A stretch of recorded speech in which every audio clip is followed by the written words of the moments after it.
Actually, this might still be a bit too loud, so...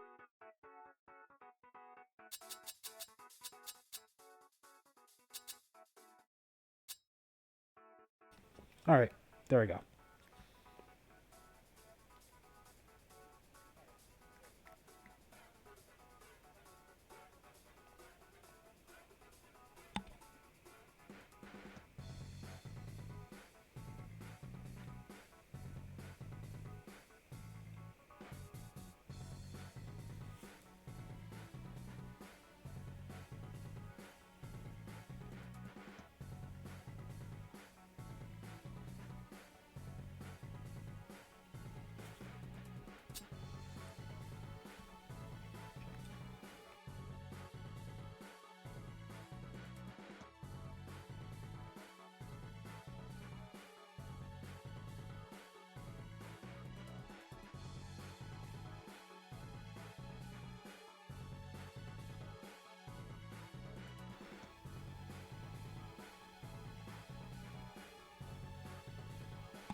Four, almost 5 minutes already. Alright, 5 minutes and nothing.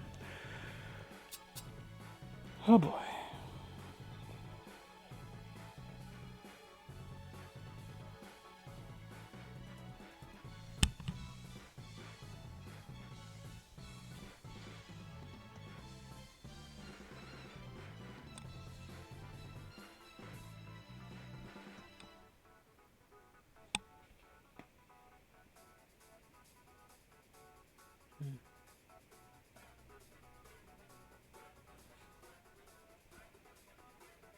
Check Twitch.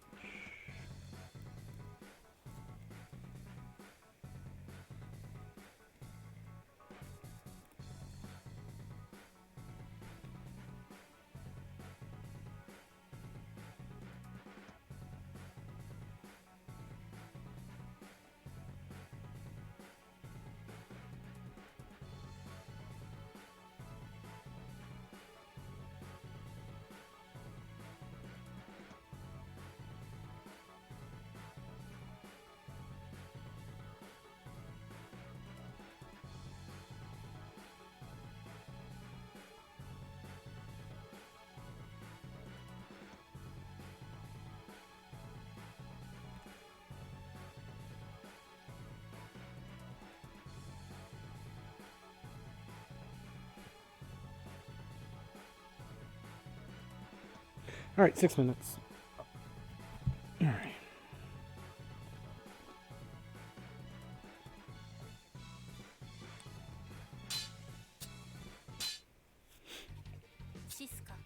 Drop a button yourself.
Did I not set a reset button? Hold on.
I have to stop my stream because the game did not peep my...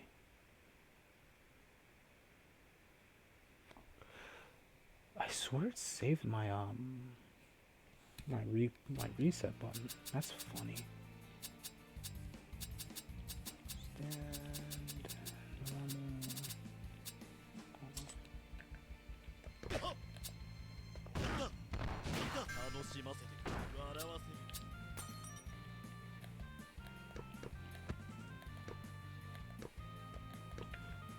Guess not.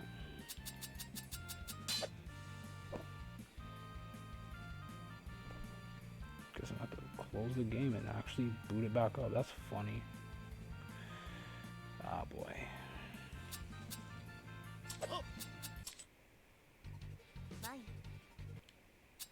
Hold on.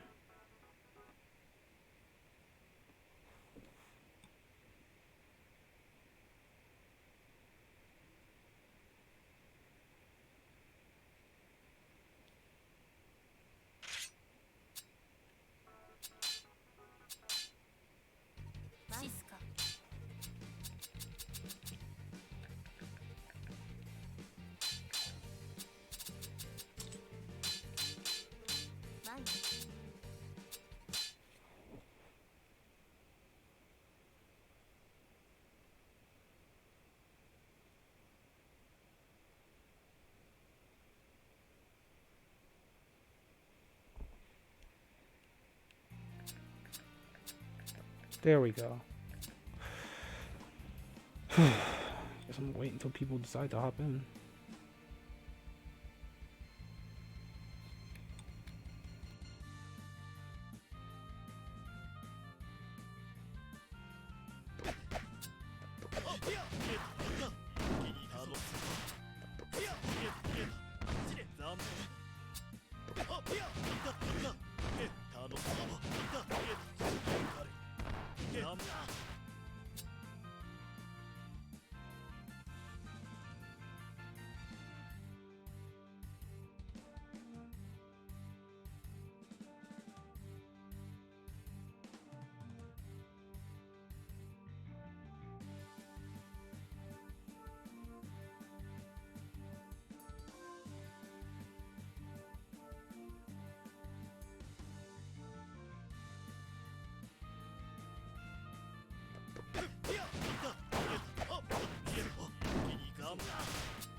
Ah, what's up, guys? Oh, I was just waiting for people to hop in.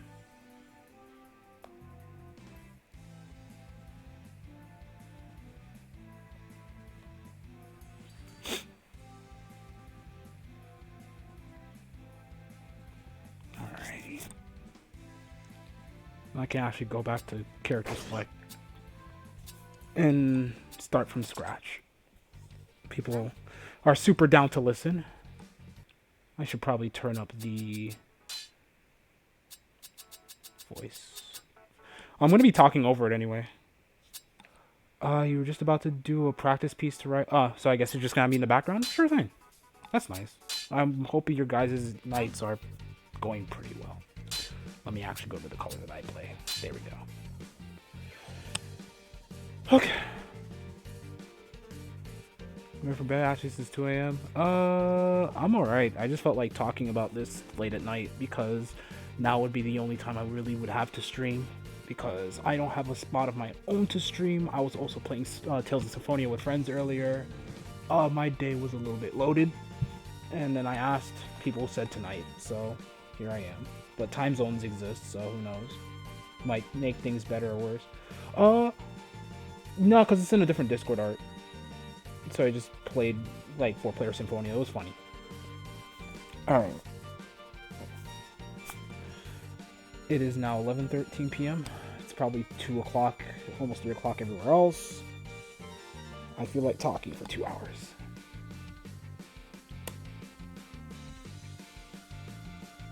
So, for whoever's in the stream, or whoever even knows, do y'all even know what this game is? Cause I love this game. I love talking about this game to death. This game has been my hyperfixation for 2 years. Alright. Well then, Aurigard, you're in luck. Because this is Easlaf Double Plus. Or Easlaf Double Cross. Put it like that. It is a indie fighting game made by 3 people. Technically 2. And it has been in development since 2013.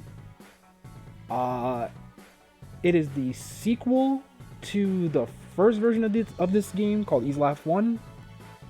And where that game is more inspired by like Melty Blood, plus Guilty Gear plus R and like Akatsuki, BlizzConf, and like all other older fighting games and other Dojin fighting games, this game is mainly based off of Xrd.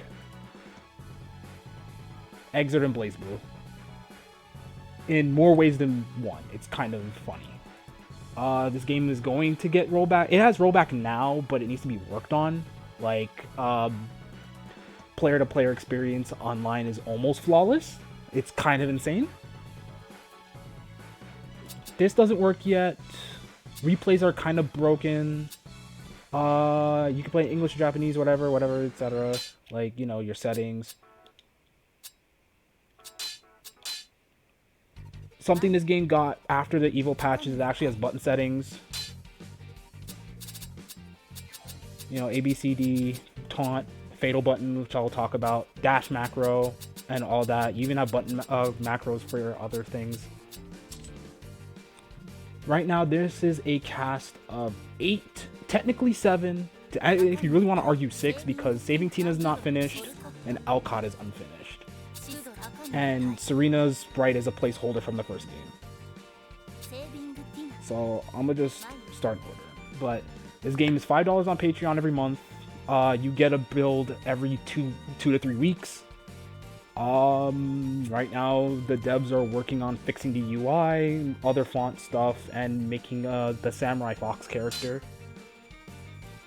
So he's gonna be pretty rad when he comes out. Also, the colors for the character cut-ins change depending on what color alt you actually pick. Only Siska, Kadora, and mine have cut-ins at the moment.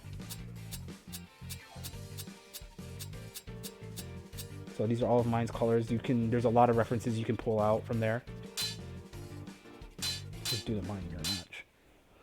And I'll break down the game systems because more than anything, the character kits feel good, but I think the system is really what got me.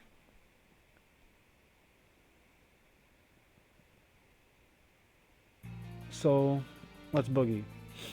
So, as you can tell, just looking at the HUD right now, you have your health bar, which is in green, the risk gauge, which is in yellow, you have your burst icon at the side, and you have your meter at the bottom.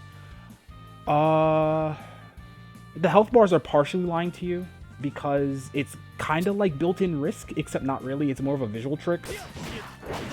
Where your health bar is kind of lying to you, it's actually not as bad as it was before. But yeah.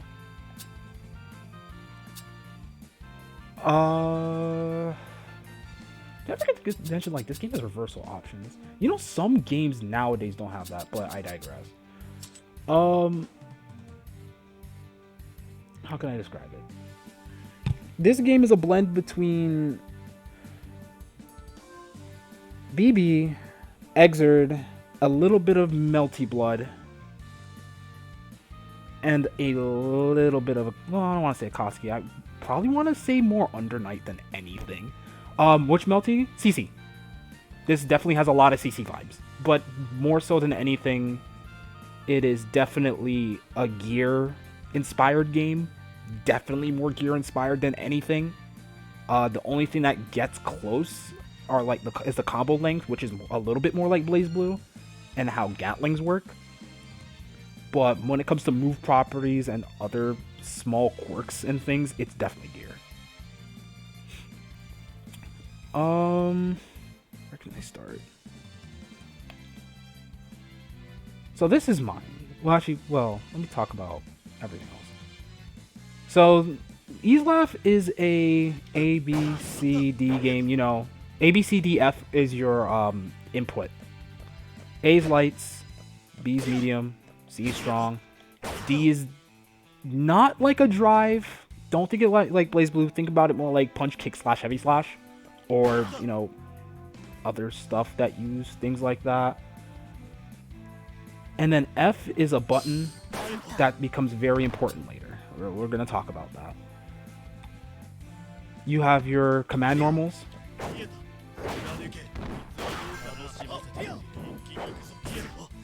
Universally, with the exception of one character, 2D. But, yeah. Throw is AB. Throws in this game are Like I said, it's A, B, but they're all one frame. They're not proximity, so do that. Back throw and whatnot. I should give myself 1 bar just to talk, well, 3 for now, just to talk about things when they pop up. Movement in this game is really, really messed up because it's really good. This is also a game where you gain meter passively. Are they absurdly stubby to balance the fact that they're frame 1? Yes! And also because they're frame 1, you cannot combo off of them. Under certain exceptions. See? Throw range. You basically have to be touching them to throw them. Also, hitbox display, so I can actually show this. This game has a hitbox viewer. Isn't that cool? Also, you might think that his hurt box is missing on top of his head. No, trust me. Every hurt box in this game is universal. If a combo works on one character, it works on everybody. But you can tell for 1 frame exactly. There's a throw. Boom. Throws on 1 frame. I think throw tech window is like... Actually, I don't have the concrete numbers on that. I just know that throw tech is a lot bigger than it looks. Because when you see the X and the... Well, when you see the exclamation point when you get thrown, or the X, you should be able to tech immediately. Like... See? You can tech immediately, you can tech a little bit later, but there is... I think there's TRM, I don't remember. Long story short, throws are really good. Air throws are the exact same way. However, because of this game being as cool as it is, you have your standard air throw, or combo air throw.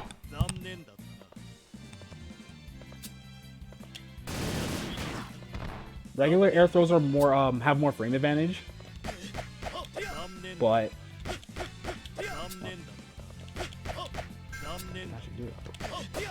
there.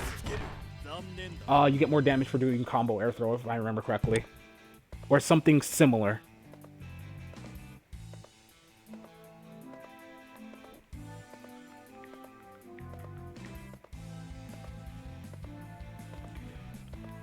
There is only one instance, however, you cannot combo off back throws.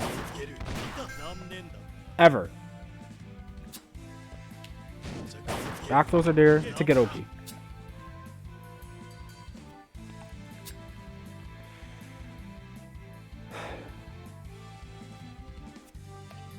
But let me talk about the gauges.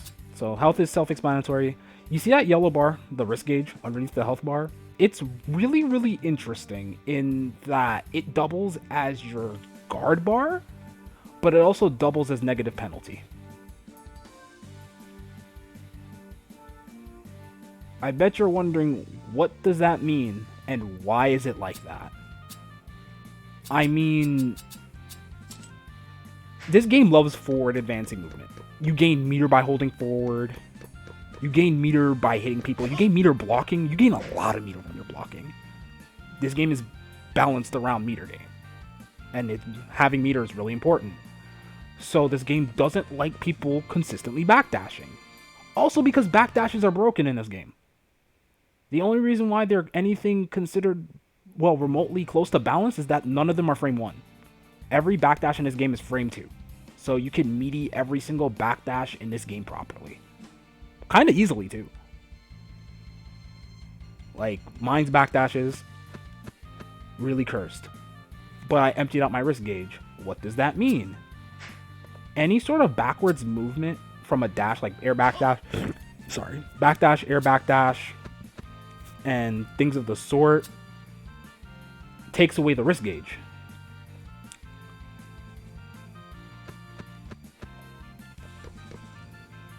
If you run out of risk gauge, you can no longer backdash.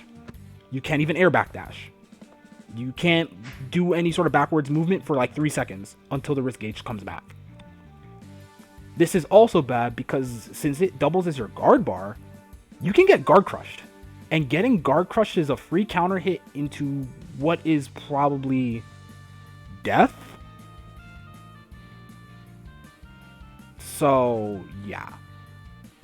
And I don't mean death is like a joke or anything. I mean, this is a 2 or 3 touch game, depending on who you're playing or the circumstance you get put in. You will randomly take anywhere between 3k or 7k. It's really, really messed up. Backdashes, strike, and throw invuln. It's just not frame 1.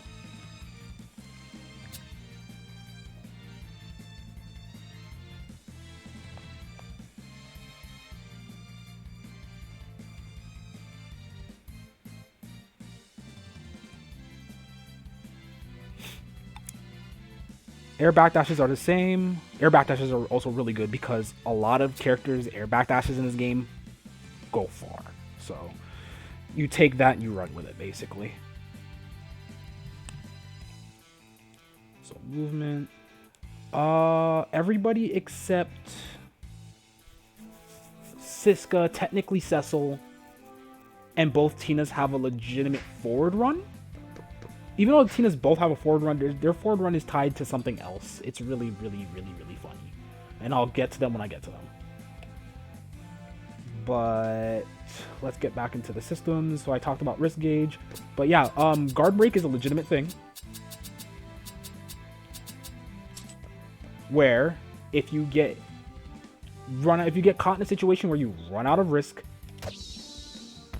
Holy crap, the FPS killed itself. You basically get guard crushed for like a full second. Do you want to know what happens when you get guard crushed for a full second?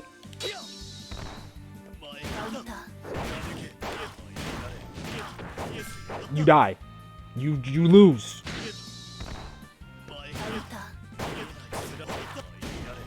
You will just lose.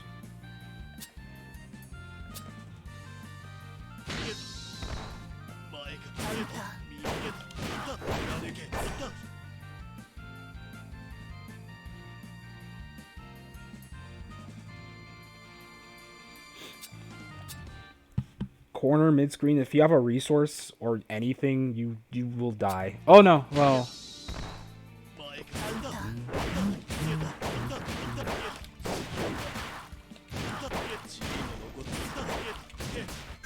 See? I dropped that combo. I didn't throw the super at the end. That was half of his life. Off of his best starter, off of a guard break situation. That will happen.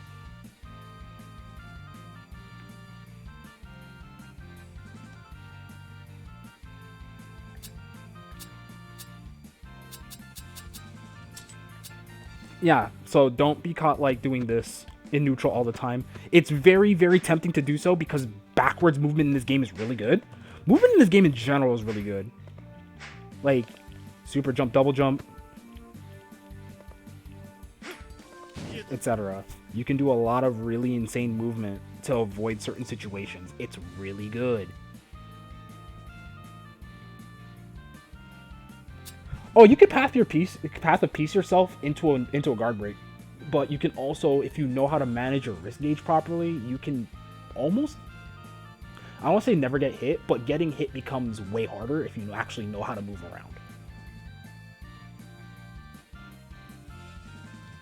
So it's like anything else, except that if your movement is tied to getting guard crushed. So hey. Talked about movement. Yeah, you have your double jumps, super jump, double jump. This is more BlazBlue than Gear. You also go really high on your super jump. Go really high on your super jump air dash. Like, movement is really strong.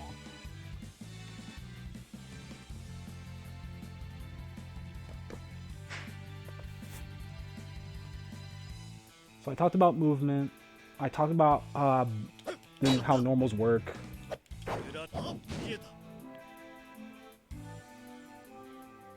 let's talk about meter and what meter is used for and the whole meter economy in this game. So, talking about meter requires me to talk about defense. They also... Oh, this game is very neutral based until you have one bar. And then neutral is like a suggestion almost. It's very strong. Having meter in this game is a very important thing. So you know how I talked about like your guard bar and blocking and why defense is really good? Because you can realistically block forever. Yeah, there's mix-up, but you know, people aren't willing to throw in stuff because of how offense is structured in this game. Really stagger-heavy offense. Thank you, Sleep Mode. It is used in Fatal Shift, the smartest EX special mechanic ever. Oh yeah, we're gonna get there. So, blocking is very, very important, obviously. You block to not die. You don't want to block with your face in this game, because if you block with your face in this game, odds are either you die instantly or get put in 50-50 mix-ups. I've had both those things happen to me, or I've done them to people. It's very cathartic. What if I told you this game punishes you for mashing in block strings? So you can't mash DP in block strings. You have to exit guard block stun before you can press buttons. You can't even hold buttons because this game has an infinite input buffer. For some peculiar reason, this input buffer is like 99 frames. It's long.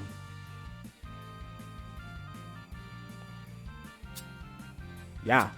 So, it's called Fatal Guard or Fatal Block. I want you to pay attention to the difference. I'm going to just do 5A, 5B, 5C. You saw the guard damage was a bit low. You take chip. You cannot die from chip in this game. So blocking when you have chip is perfectly okay. Right? So what if you started mashing and block stun to try to take your turn back on an obvious like frame trap situation?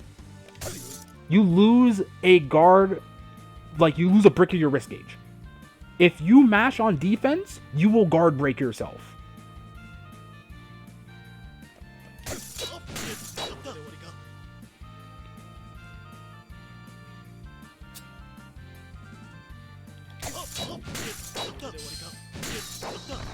Nice guard bar, idiot.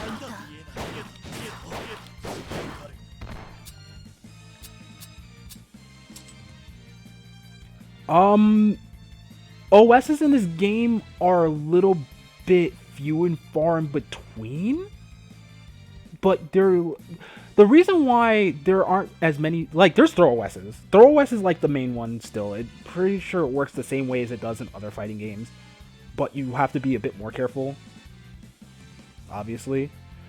There are no unblock OSs. You have to wait because of how this game's defense works. You can do stuff like mash parry. Mash parry works, sort of, except it doesn't because it's frame 3, not frame 1. You have to know. But then again, this game gives you a lot of options on defense to escape. Defense is a funny thing in this game. Free basically said, I don't want you mashing DP and block stun. Basically. Which I agree with a lot, mainly because of how offense is structured. But then again, when some characters get their win condition, I really do be praying that I can mash DP and block stun sometimes.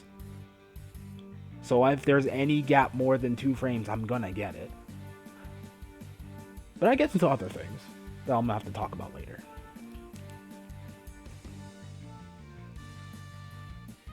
Let me talk about meter, and then I'm going to talk about like body properties and move properties and stuff like that. And then we get to the funny thing. So I talked about defense and why you shouldn't mash on block. So what are your defensive options in this game? Funnily enough, even though I talked about meter, you have a meterless parry. It works like, what is it, H-Moon shield in Actress again? I can't remember. It's hold shield, where you can just hold it if you want to. However, holding it is very bad, as you can tell, because it doesn't just drain your guard bar if you hold it too long. It drains your meter, too.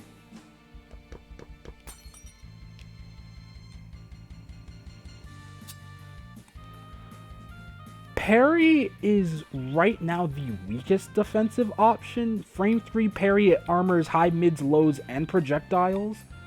And has 2 different properties based on if you parry the projectile or a strike. I just call one strike parry and the other projectile parry. It's realistically the same thing, but it triggers in different instances. So, for example, your strike parry catches everything, like I just said. Frame 3, blows them away, it does a bit of damage. You get mad meter for parrying something successfully. You get what is effectively half a bar meter. And meter goes up to 4 bars. So you can hold it, but then you're stuck in meter penalty. So you have to hold that. It's still, holding it isn't necessarily a horrible thing, but it's something you have to be very, very careful of because you will lock yourself out of generating meter. And meter is God. You need meter. You really, really do. Let me check my meters. 3. So, like, what if you don't want to guess with parry, right? And what if you're just sitting there blocking? You have guard cancel. However, this game is funny. And I bet you're wondering, what do you mean by funny? I'm gonna get to that. So, counter assault. It's like parry, but you can actually do it in block stun. Like that, right? And compared to parry, if it triggers off of a strike, it catches everything, except that there's no screen freeze. So, you can jump cancel it, obviously. Right? Even if you try to, like, invuln through it, you have to invuln through it really late to try to beat it. Or use a super, because guard cancel loses to supers, I think? I have to double... Well, when I talk about supers, I have to double check that. So I said it has some more similarities with parry, right? Projectiles. It blows it up immediately if you're close enough to them, obviously. If you guard cancel projectile and no one's near it, you get lit up like a dummy. You deserve it. So I mentioned projectile parry, right?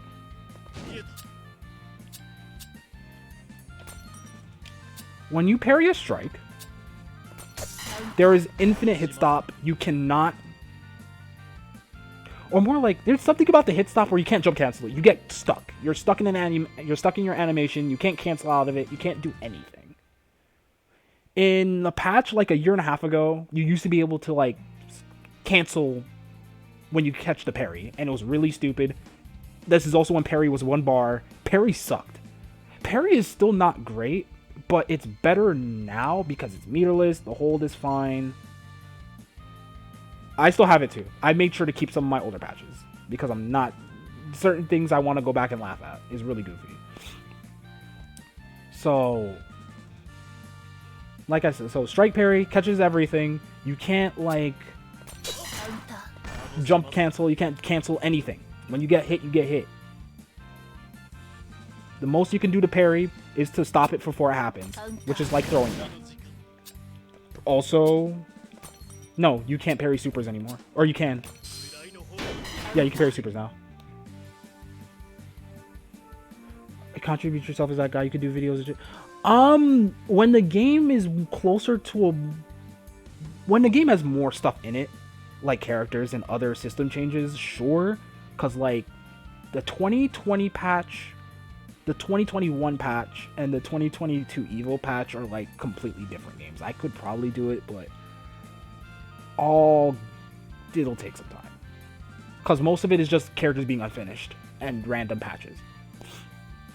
But projectile parry. So what happens if you parry projectiles? Like I said, if you get strikes, you get caught. But if you parry projectiles, there's no hit stop, which means congrats, you parried nothing. Oh right, I'm trying to do it with my analog. Oop. And then your counter hit state the whole time.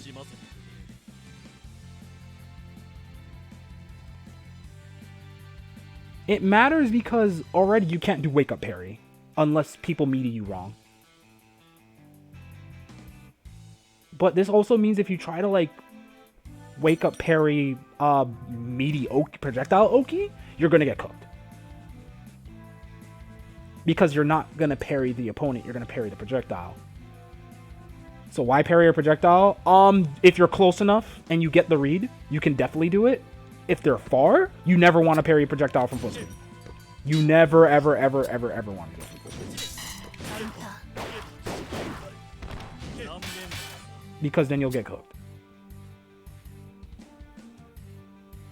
You won't, if you're gonna parry a projectile, you have to parry when the opponent is close enough to the projectile to do it. But I'm glad you asked that, Art. Why? Because there's another defensive mechanic that allows you to parry meaty fireballs. It is also this game's universal DP. Everybody has one. Even though it's never going to be as good as actually having a DP, this is a really good consolation prize. It is called Tactical... So, Parry's Tactical Guard.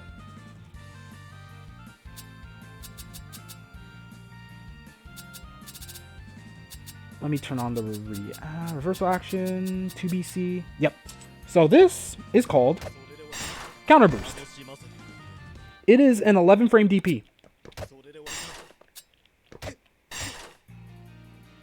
It costs 1 bar. And what makes it really, really, really, really good is that if you time it right, you can actually use it to beat people trying to run mix-up after their meaty projectile, and then they'll get cooked. See? You can use it to beat meaty projectiles. It used to be faster. It used to be like 8 or 9 frames. But it got slowed down. The radius of the attack got a little bit bigger. It's... Actually, no. Was it all 11 frames? No, every system mechanic that isn't super has always been 11 frames. Because there were setups that I used to do that could beat all of them. That some of them don't work anymore. But yeah, well, let's say you were tired of blocking, you play a character without a DP, and you just want people off of you. If there's a gap, you just do beat their ass. You just beat their ass with it.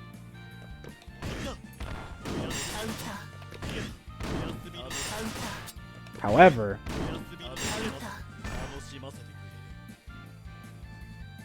if people are smart,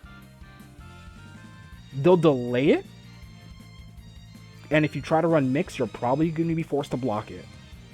Downside of this is it is minus 22. This mechanic used to be minus 1. It used to be really good. It's still good because it's a universal 1 bar like reversal. But counter hit state. So if you're gonna do it, yeah, 1 bar. Be careful.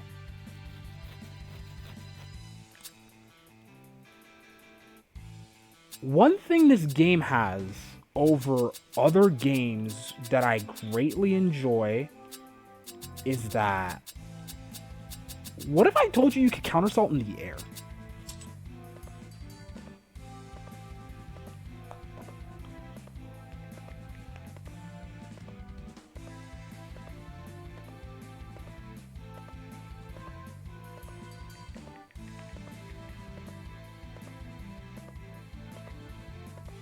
Like, just randomly, for no reason, you could just... Can't OS like that. Yeah, sort of. But no, you can counter assault in the air in this game. It's really, really sick. So, you know... Did I not set him block? Okay. Like, you know what? What if you want to get jailed into, like... You know, get Jill back to the ground. What if you just wanted somebody off you? Counter assault in the air. You just can. And I hope this stays. It is really sick. 2 bars. Worth it.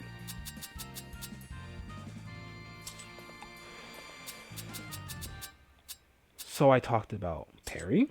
I talked about counter boost. I talked about guard cancel. Let's talk about bursts.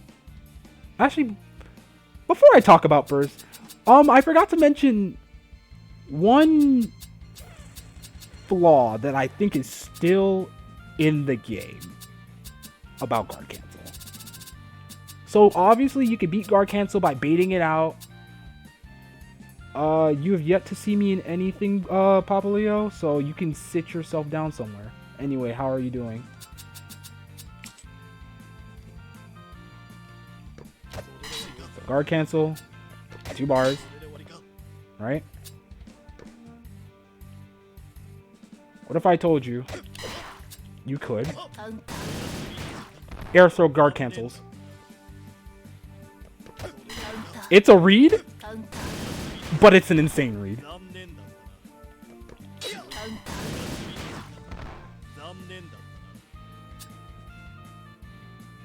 All the time, Art. Oh no, Zach, I got Austin into playing Izla too. Like I got you, Doza, and Austin all playing. It's really fun for a bit. But that was like 2 builds ago. Oh, it's funny you bring that up, Dogzilla. You used to be able to throw bursts. You can't do that anymore. But you could throw counter assaults as a trade-off. So like, and you can throw them in the air too.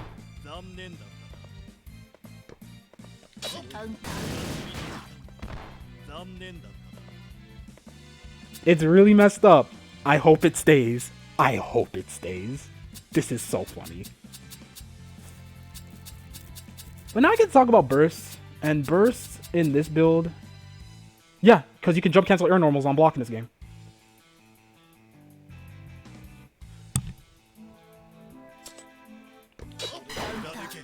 So... What was that? Where was I going with this?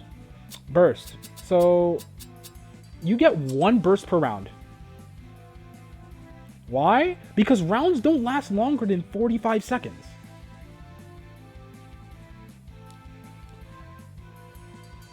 Also because when you burst... This game's bursts are messed up. It's kind of like Circuit Spark in a way. What up? It's like Circuit Spark, but it's also like plus R gold bursts. Where, if you burst somebody, you get 2 bars. Wait, why did that not hard knock me down? Wait, what? Are bursts not hard knockdown anymore?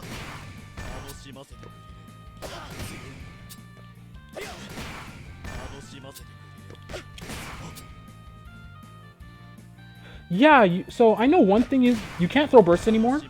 Bursts are completely throw invincible. I thought bursts were hard knockdown. Am I bugging?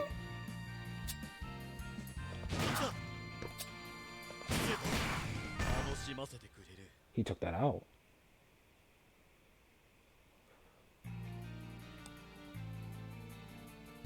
For the sake of me being wrong, I'ma just assume that burst's still hard knockdown, even though I'm being presented with different information. In the previous patch, if you bursted somebody, you got Oki.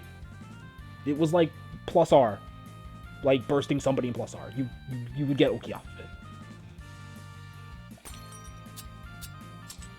However, you can only burst and hit stun.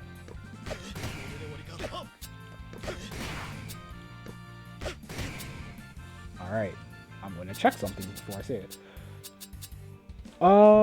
It was like and since characters in this game run Guilty Gear offense, if you burst somebody, you can run them down and run Oki. Or get your win condition on screen. It was really jokes. So, before I check anything, I want you guys to assume how safe on block this burst is. Oh, don't worry, Ty got nerfed. It's kind of tragic.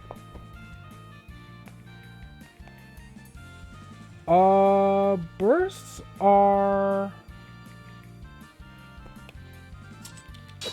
-5. if you block them, if you air block them like this, if they burst in the air and you air block them, they're very, very minus. But if you block a burst like this, you get, and I quote, a jab punish.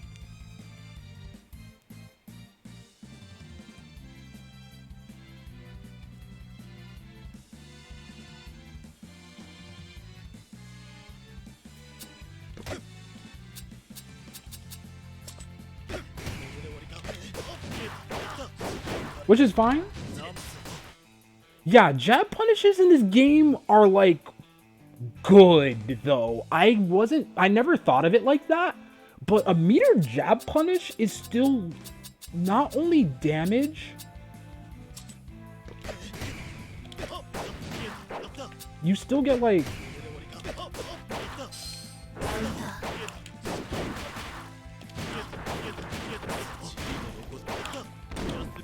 the good shit. You still get a knockdown.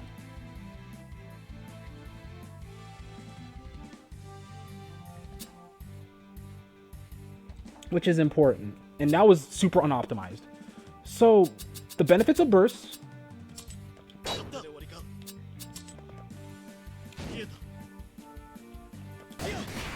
Burst hit full screen, first and foremost.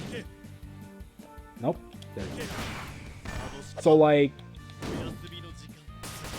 Oh, wait, yeah. They burst hit almost around full screen. So, yeah, half screen burst. Which is really, really important because some characters had full screen burst safe routes. So, Free just made bursts massive. Not only that, they're safe on block if you guard block them. They are +5. But you only get 1. Which is kind of why I've gotten used to the bursts being as strong as they are. Because I hated this change. I really, really did.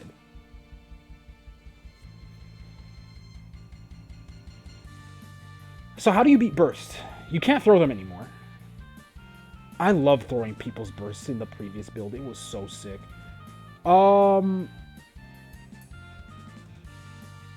You can parry bursts. You can parry them. Why? Yes, you can parry bursts on reaction.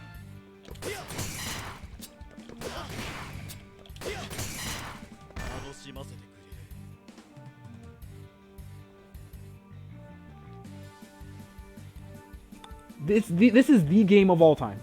You can parry bursts. It's not only parries. You can actually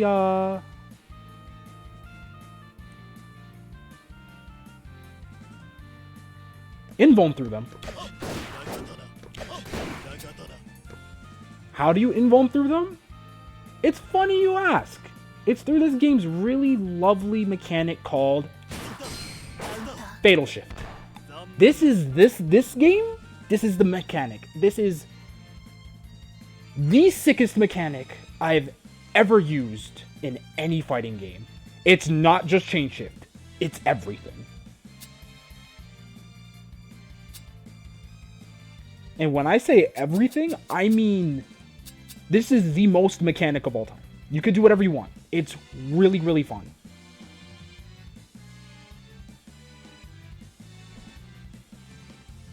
Alright. Let's talk about it. So, for 1 bar, every single move, super, anything in the game becomes an EX move. Everything. Even your jabs become EX moves. For 1 bar. So, what does Fatal Shift do? First off, I want you to pay close attention. It's going to be really obvious when I actually do it. This is 5C. Let me make him not burst, but that's 5C, right? -7 on block on hit, but it's cancelable into its, usual Gatlings and whatever, right? It's good. This is a really good button. Decent damage, really good combo starter. Your best combo starter, probably, or one of. This is Fatal Shifted 5C. You do more damage, but the combo timer is less. Not only that, it's forced counter hit. And I don't mean like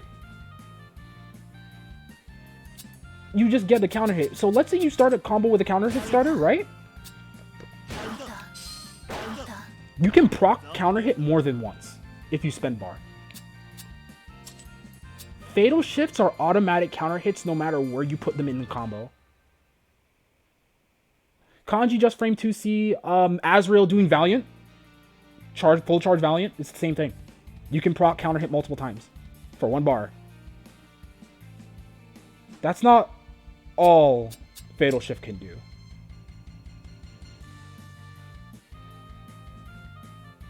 Fatal Shift removes Gatling chains. Like, forced Gatling chains, like, you know, A, B, C, D. With the exception of some characters, that's gone. Which means, for 1 bar... So, I'm gonna press 5B, 5C. Right? 5B, 5C, 5D. I can't do anything besides continue my Gatling chain or going to my command normals, right? So what if I Fatal Shifted the 5C? This is close 5B. This is 5C. You're gonna see me do 5B, 5C, 5B. Well, far 5B, but, you know, same difference. That's crazy. What if I did this? Or this. Or this.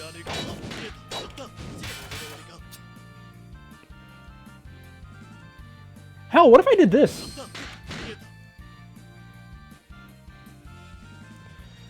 Fatal Shift doesn't allow you to just rebeat, it allows you to repeat buttons that you've already pressed.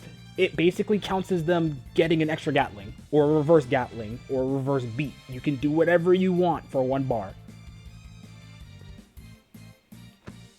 As the screen freezes like that, you can do whatever you want. Which is crazy. I bet you're thinking, it only allows me to do this on hit or on block. I can only cancel into the button that I want, right?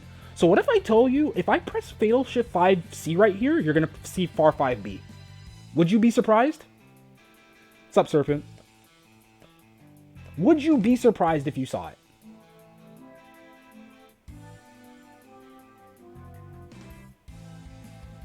This is mine from Easelaf Double Cross.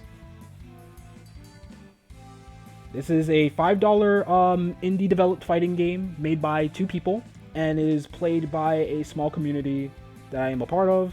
It's really sick. It's really fun. So, Dogzia, you have yet to answer me. Would you be surprised if I pressed Fatal 5C and you saw 5B come out?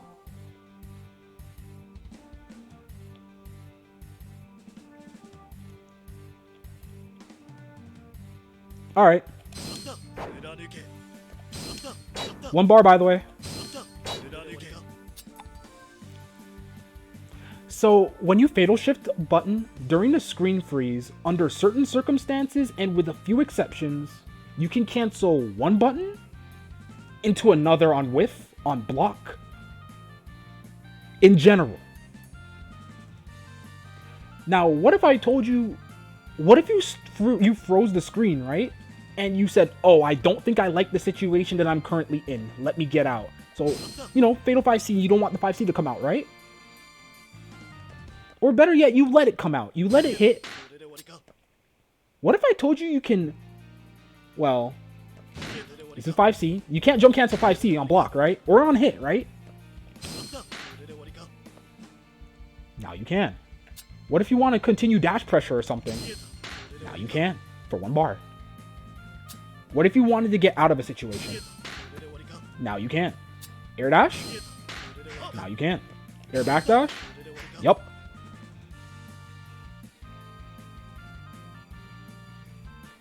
For 1 bar, you can cancel your normals into every single movement option that you have. For like, easy pressure. It's a little bit expensive, but this is a game that gives you meter. So, you know, ball out. It's really cool. For 1 bar, you can do whatever you want. You can rebeat, You can press the same button again. You can go completely crazy in your Gatling chain to make yourself safer. You can do this for normals. You can do this for specials. You can do this for supers. You can do this for air options.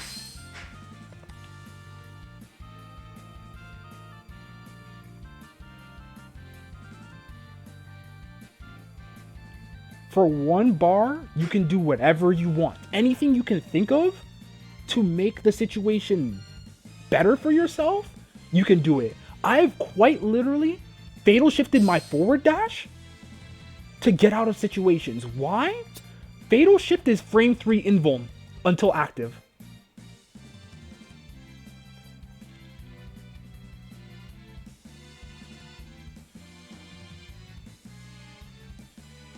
Alright, how fast is meter gain in this game? Well, I'll let you be the judge of that when I run forward.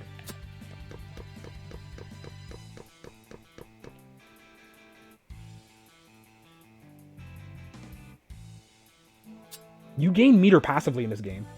You gain meter for walking forward. You gain meter for blocking. You gain meter for hitting people.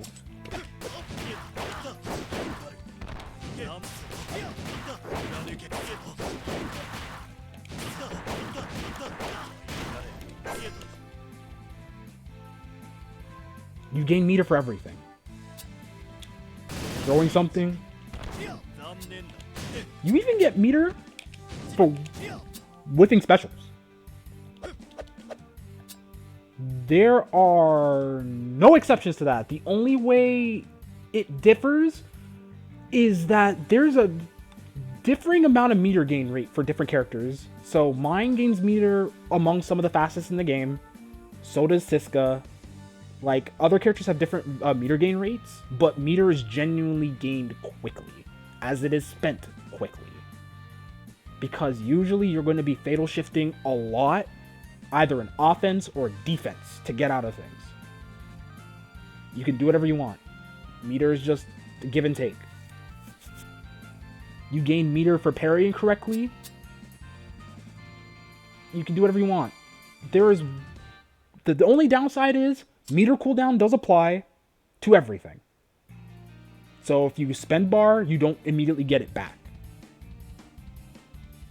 You gain half the bar you would normally get on block, but it's still a lot because they had to fix that because there were a lot of like really funky guard break situations that still exist. Some characters still have them. But it was really messy before. There's a lot of things that put you in meter cooldown. Spending meter on supers does. Fatal shifting does. Counter assault does. Just spending meter will just put you in cooldown. And you can't gain meter for like 2 or 3 seconds. It's the same thing as BlazBlue. It's the same thing as gear.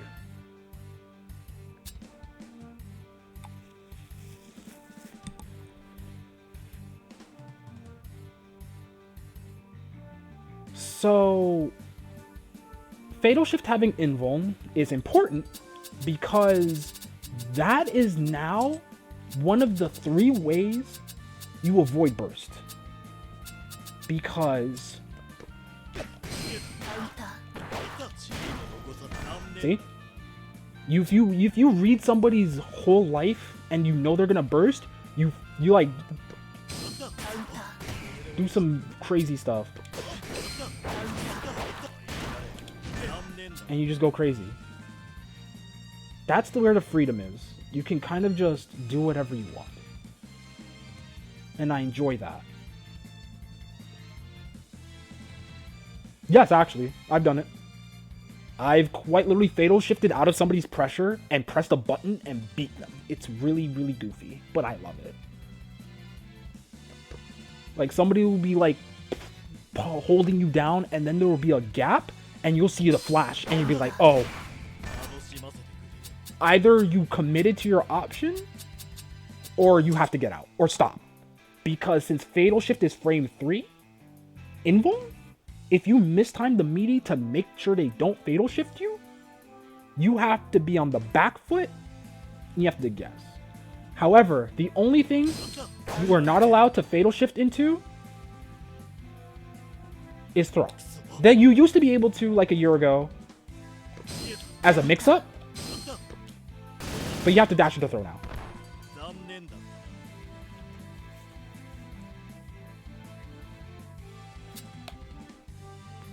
But that's also when throws used to be frames, like 7 frames instead of 1. And yeah, there's a reason why you can't do certain things with throw anymore, because throw is one of the best defensive options you have in this game. It's really strong.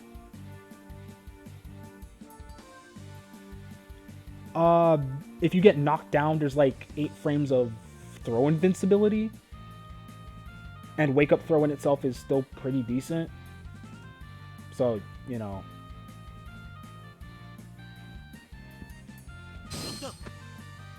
Yeah.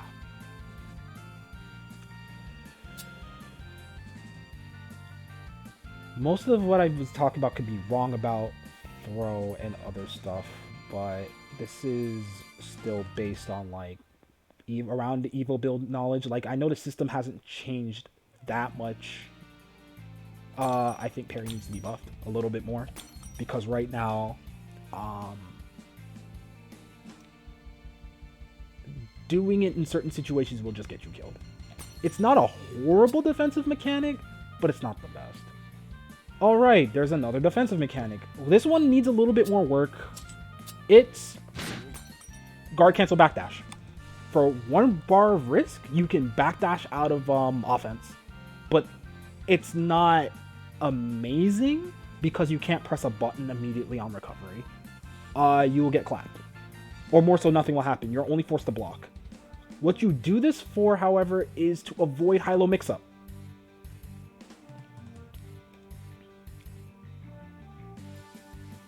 However, if your back is to the corner, it will not matter. You will get hit. Do not GC backdash in the corner. You're gonna lose.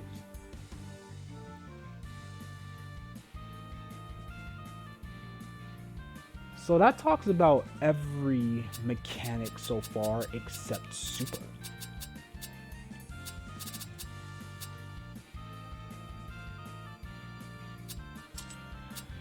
Supers cost 2 bars. You can make EX supers for 3, which is just Fatal Shift Super.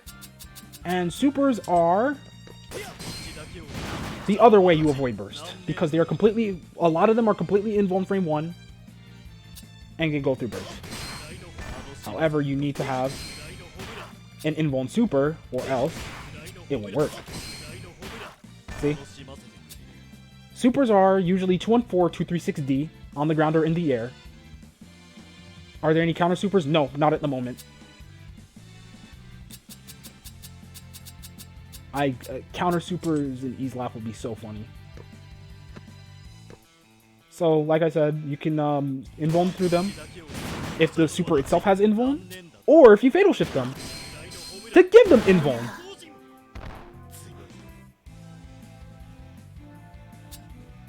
It's expensive, but if you really, really want to avoid burst, you can do that. Also because it still has fatal shift rules. Also, mine is the character that's gonna blow up your FPS. Like, his fire effects actually slow your computer down. It's really crazy.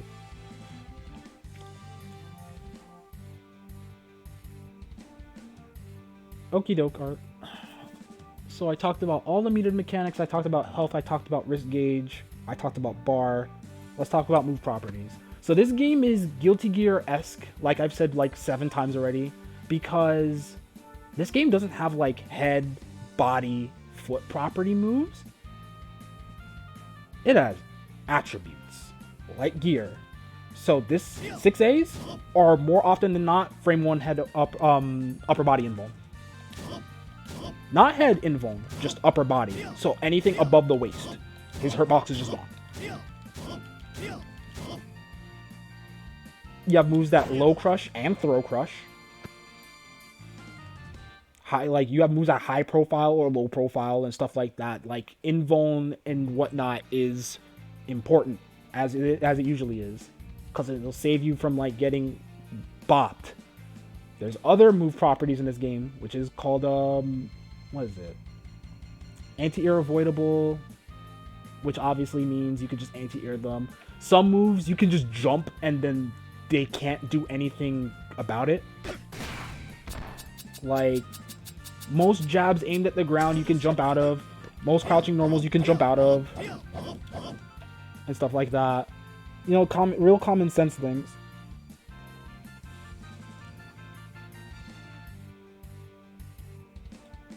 So it was like that, mainly.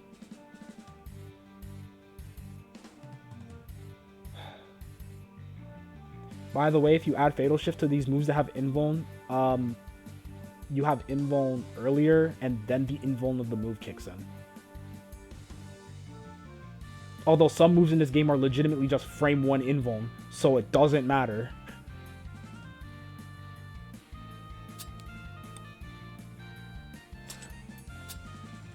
But now that I talked about all the system stuff, it's an hour 14. Okay,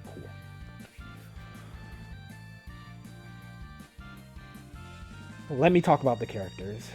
And since mine is already on screen, I can talk about him right now. Mine is the main character. Get it? He is your standard Shoto. He has a lot of really strong Shoto tools. He is the Shoto. He has every single Shoto tool in anime games you can think of, and then some. Anything you can think of. And I'm not joking when I say anything. So breakdown. He has really good movement speed, as I've shown off. He has really good offense. His frame data is really good. And this game is a 4-frame game. So like a lot of characters' jabs are 4 frames. His is a standing low. A +2 on block standing low.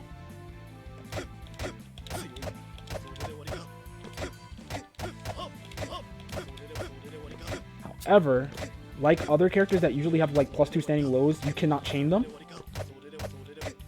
There's always a gap. So, and do that. 2A, mid, 0 on block. But this is what sets up his really messed up tick throws. 2A, 5A does too, but boom. Frame kills. Really, really good pressure tool. Close 5B is 0 on block. And I can't wait to talk about this character's mechanic, because then his frame data becomes really messed up. This is your another tick throw tool. This is also a pseudo anti-air. It's really strong. Far 5B is, well, your far slash. A lot of characters have proximity based B normals. This is Ragna 5B. This is Soul Far, pre-Strive Soul Far Slash, so, you know, AC and Exert. Gatling's into 5D. Gatling's into 2D. Gatling's into 5C, etc. Really strong pressure. This is a really strong mid-range tool. And this character's mid-range is probably his weakest aspect, and it's not even that bad. It's actually good.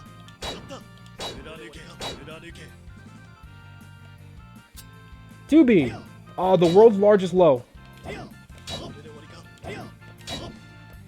This is a 9-frame low that hits almost 2 character distances away.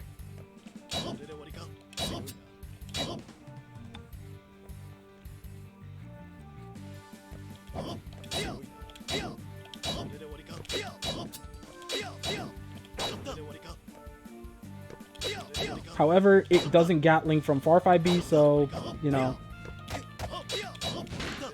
Yeah. 5C, the GOAT. This is the party starter. One of your, like, 6 party starters. It's really good.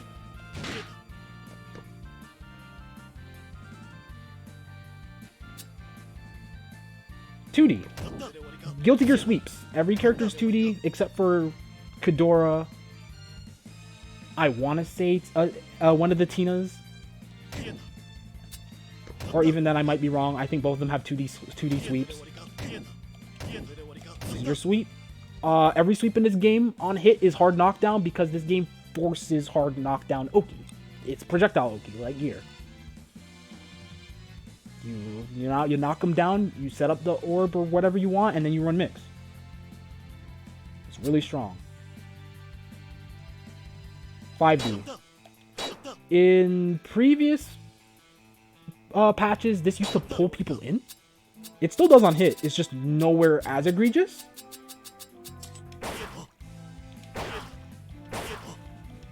Like, this button used to vacuum you. It was really crazy.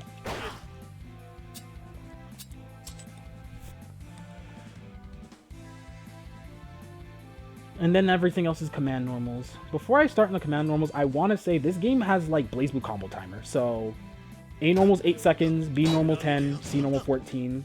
Counter hit adds hit stun to the combo. Fatal counter reduces the combo timer but adds the counter hit stun, so you can choose and pick the knockdown that you want for spending 1 bar.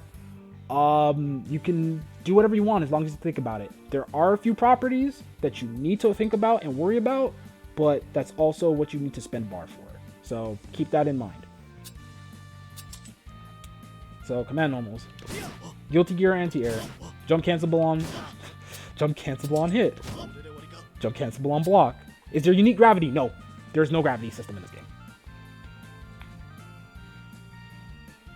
There are no weight systems. There's no gravity like that.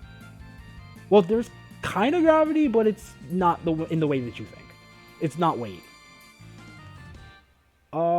Like I said, it's more like BlazBlue. The offensive pressure and knockdown is gear. Combos are more like BlazBlue when you spend bar. Or you can think about it like gear too. 6A is cracked, upper body invuln. 6B, low crushes and throw crushes, and is +3 on block.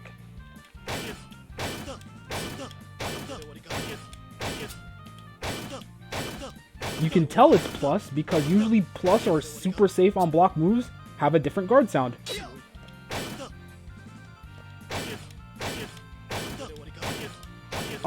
If I can equate this to any button, this is Ragna 6D.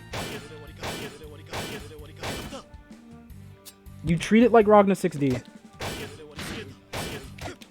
It Gatlings from almost everything. It does a lot of chip, which means you probably want to stop him from doing it.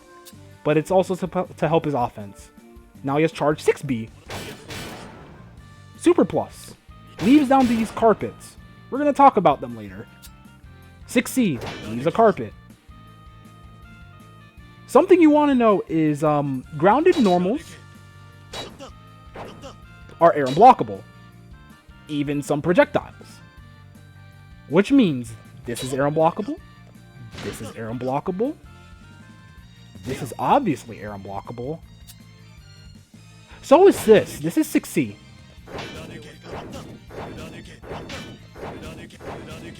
By the way, all of this is air unblockable, if memory serves. Like, you cannot jump into that. Yep. And if you can tell by the untech,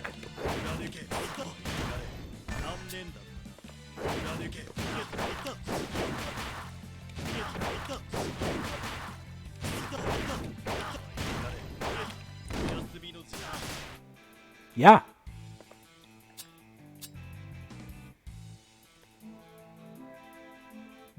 This is also a projectile, which allows me to segue into one thing I didn't talk about on purpose when it comes to projectiles and Fatal Shift. And I'll talk about it again when it comes to the Fireball, but when you Fatal Shift projectiles, the projectiles linger on screen for most of the characters except for like a few, maybe one. As you can tell, this is a projectile that stays on screen. Keep that in mind. And now, the coup de grace. This is 6D. And if it looks familiar, it's because yes, it is.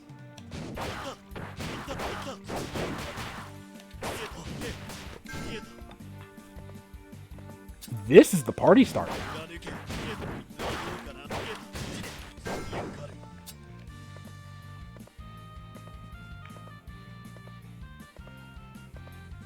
If you get hit by this raw or in combos or anything, yeah.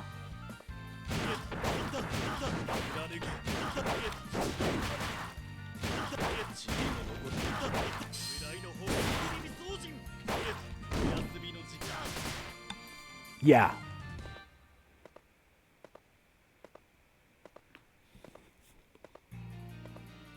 That was non-counter hit, by the way.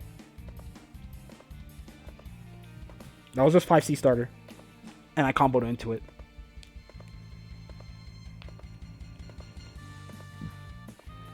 So, as you've learned, this is an anti-air. This is an anti-air. This is an anti-air.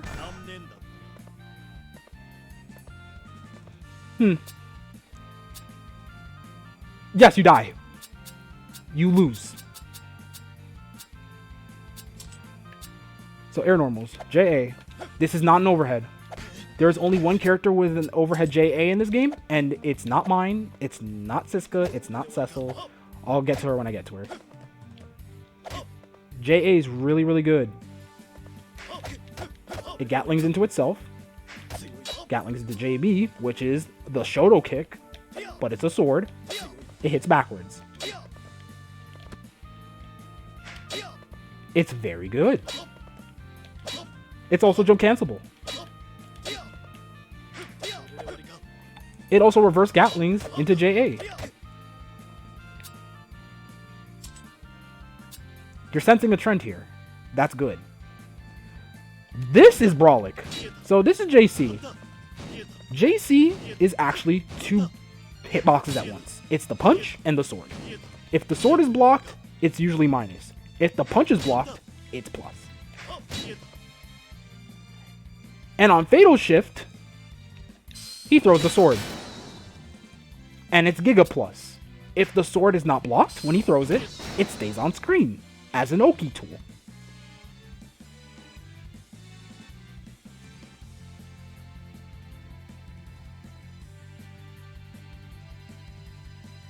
You're going to be sensing a trend.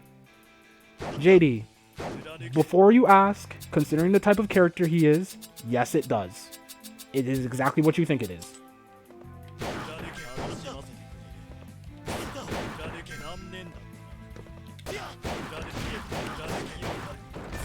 You can dust loop with this.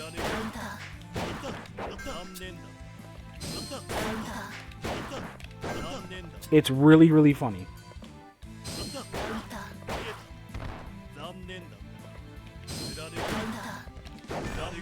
It's also kind of hard, but you can do it.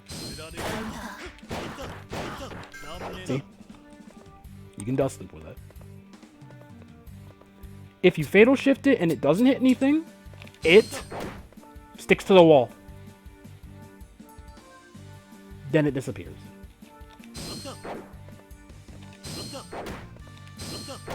You can have multiple on screen, by the way.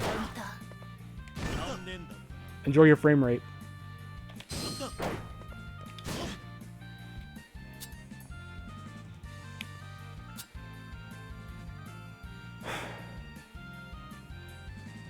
What else? Specials. And now his gimmick. So mine's gimmick is, if you've peeped, certain normals leave puddles or carpets. What these carpets do is they enhance his offense. So, for example, this is Far 5B. Make him block it so you can actually understand. So Far 5B, -6 button. You know, pretty pedestrian, right? As a neutral tool. If you're standing on top of a puddle when you do it, it is now plus. So, if he gets his offense in the corner going, this is +2.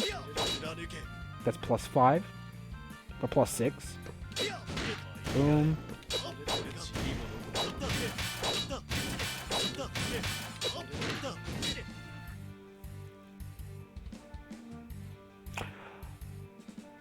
The Flame Carpet enhances his frame data, usually makes things either plus, deal more damage, give him more properties. It does whatever you think it can do.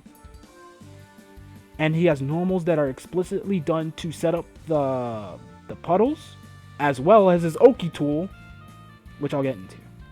So to start, as he is a Shoto, Fireball, 236A. Really good. It's not only just a good way to block end your block strings.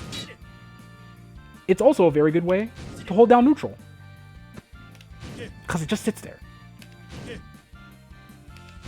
So you can use this to divert how people try to move around the fireball. It's really good. What if I told you this character has 4 different fireballs that all do 4 different things? You use this as a way to, block string people as well as hold down neutral. If you fatal shift it, it's always the enhanced version. If you do it over the carpet, it stays there. It's also very plus on block. It's a very strong button. It is 12:25. Am I going to be able to talk about like all the characters like this? This is going to be so funny. Okay.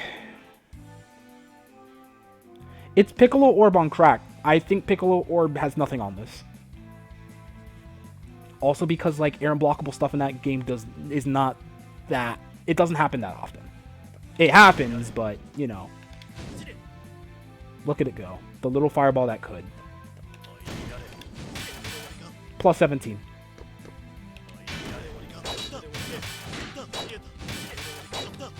But if you notice something, it usually leaves gaps. But it also eats your guard bar, and those gaps are not as big as you think they are. Yeah. Usually in the corner. It's mainly in the corner. You can't really do it mid-screen without spending bar. Speaking of which... Yeah. One thing I should bring up about Fatal Shift, though, is if you saw the guard bar turn red, when the guard bar turns red, that means you take half as much guard damage than you would normally. So you don't get, like, you know... See? That doesn't happen to you. So you can't, like, Fatal Shift into somebody Fatal Shifting you repeatedly to try to, you know, gimp you out of your guard bar. That's just not real. You're fine. Charge 236A. Oki. Also, one of mine's ways of setting up carpet in neutral. It's the slowest way of setting up carpet in neutral. But it fills up the entire screen. You mainly do it off of this.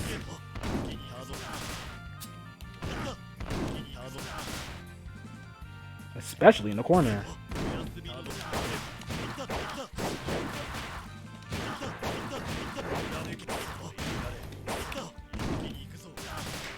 And then you do mix-ups.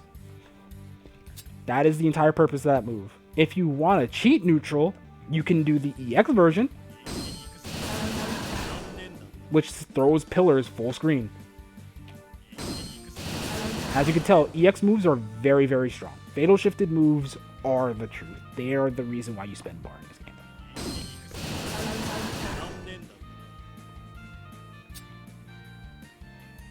game. 236B, Drive. Or Grand Viper. It's basically Grand Viper. You treat it like Grand Viper. With one minor exception. It whiffs, the second part whiffs on crouch. So doing this on block is death.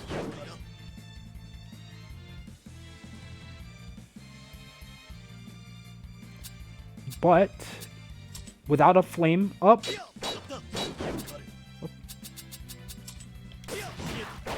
you do it to score your free knockdown and then throw your orb. You don't have enough time to do the whole thing. See? It's not that plus, but you have enough time to do...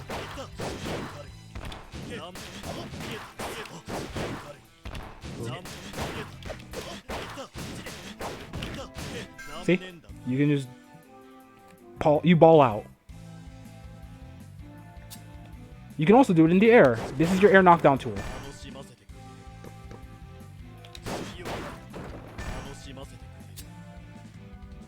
236C, DP. This DP is cursed. Because, unlike Siska's, and unlike some other characters' DPs, because there's only like 4 characters with actual DPs in the game,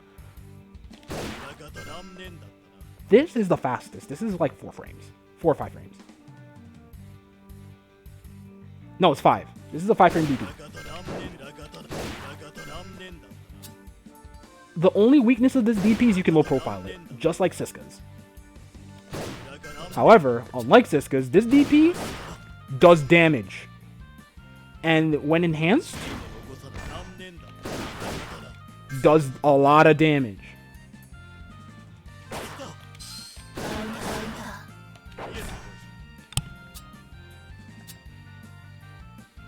You mainly do the DP hold follow up just to get squeeze out as much damage as you get out of it.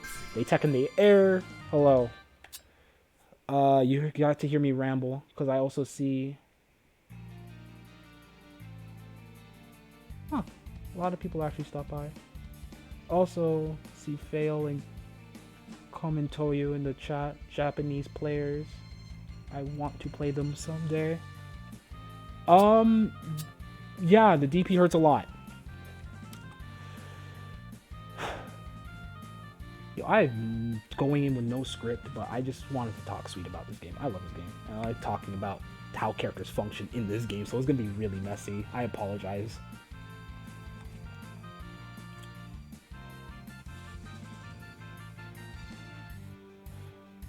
So that's DP, Fireball, Grand Viper, Charge Fireball, DP. Okay, so remember when I said this is an anti-air, this is an anti-air, and this is an anti-air? Well, here's your fourth anti-air. This is Honoka. It is a straight punch that leaves one singular carpet on the ground. And this is upper body invuln frame 1. You're probably never going to do it on reaction, but you will get smoked for trying. If you actually get it right. People will just, like, get cooked for trying to air dash and shoot. This is probably the safest bet because it's the safest one on block. However, if you block unenhanced Honoka, it's -8. Some characters can't get proper punishes off of it. And if it's enhanced Honoka, it's safe on block. Or at least jab punishable, but you get pushed away, so it doesn't matter. You can also do it in the air.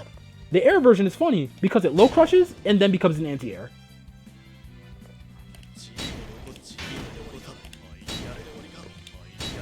And it's always -5, which means it's only throw and jab punishable.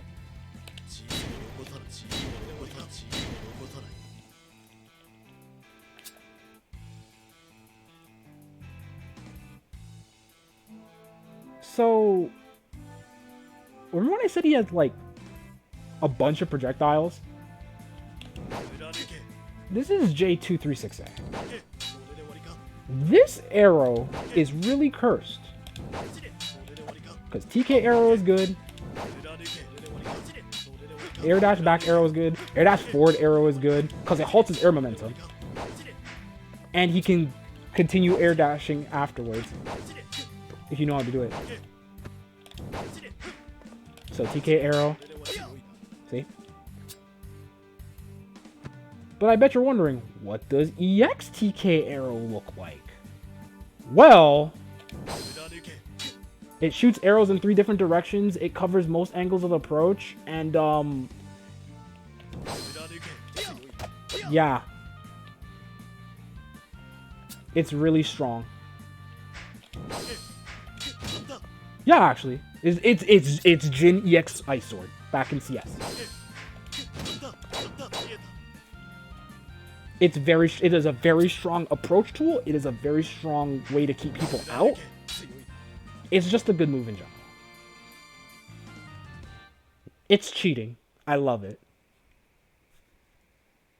The only downside about his fireballs is, with the exception of 6T being its own lone fireball in its own peculiar way, you can't have multiple fireballs on screen at once. But now I get to tell you how you get to have multiple fireballs on screen at once.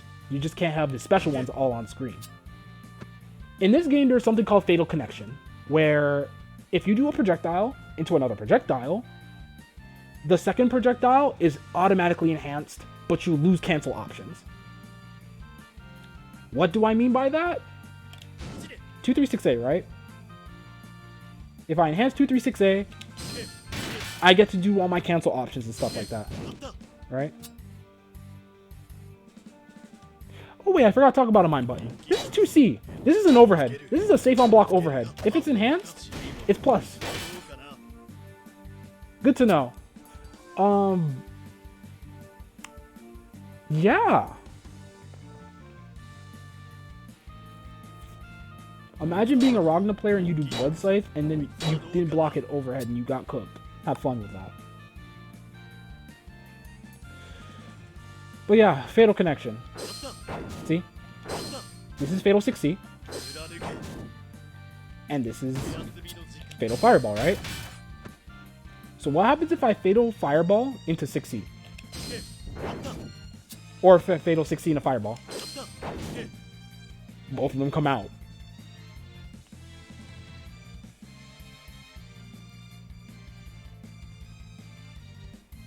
The only downside, I lose my cancel options, I can't dash cancel, I can't do anything.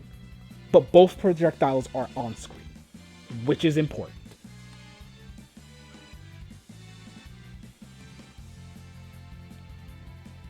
Just something to take note of.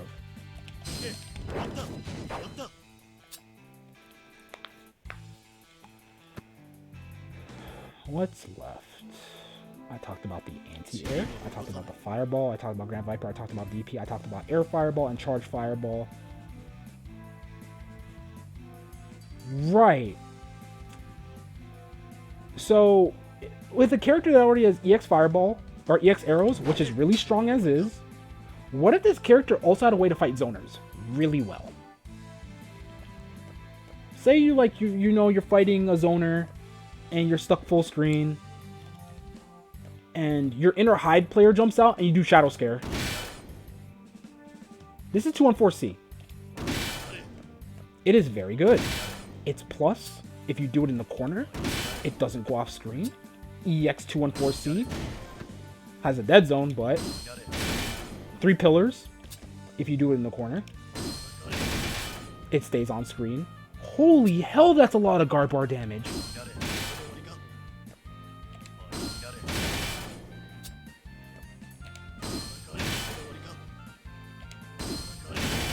Wow.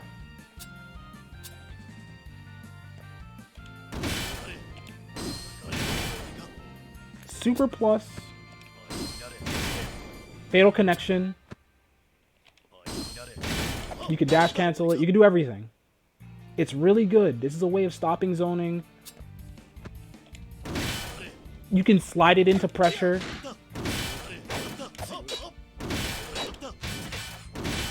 You can, you know, freestyle with it. The speed is the only thing that holds it back.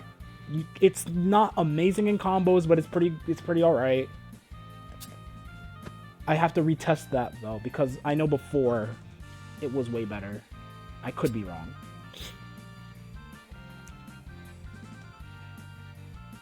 So he has a way to beat zoners. He has really good approach tools, really good screen control, really good confirm tools. Flame boosted Grand Viper is comboable, especially in the corner, because otherwise it just gets the knockdown, which I get to talk about that state in a second. What does this character not have?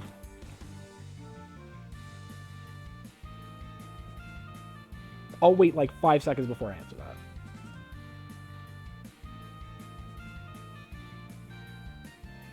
You know how I brought up he doesn't have a command grab? He does. This is a 24 to 26 frame command grab. It side swaps. If you enhance it, it's dash cancelable. The trick is if your back is turned to the corner and you do it,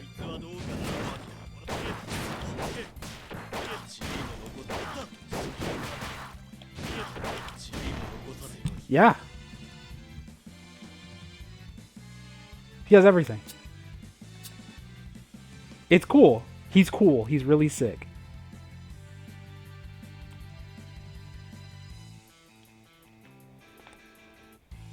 Oh right, if you combo into it when you EX it, yeah.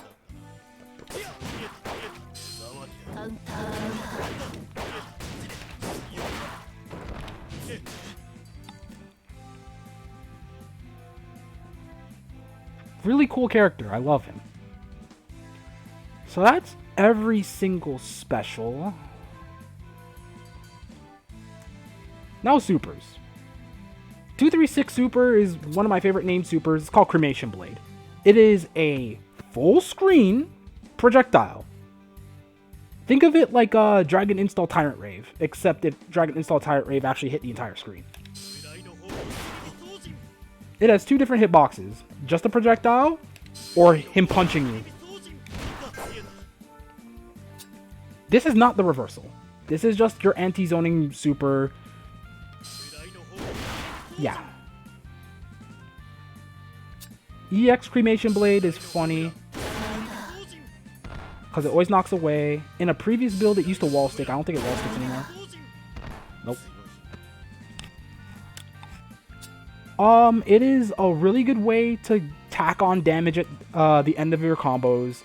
It's a really strong move, but it has no invuln. You're never going to see it as a reversal. So what is the reversal? Chariot of Fire. 214D. Frame 1 invuln. It's like 8 frames. It's really good. And it also has an enhanced version if a carpet is down, where it gets bigger, and now it's plus on block.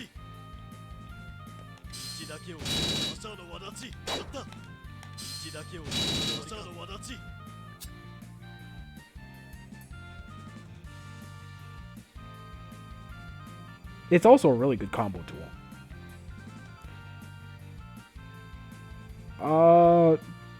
You say Wagner Pillar, I say it's something else because he can also do it in the air.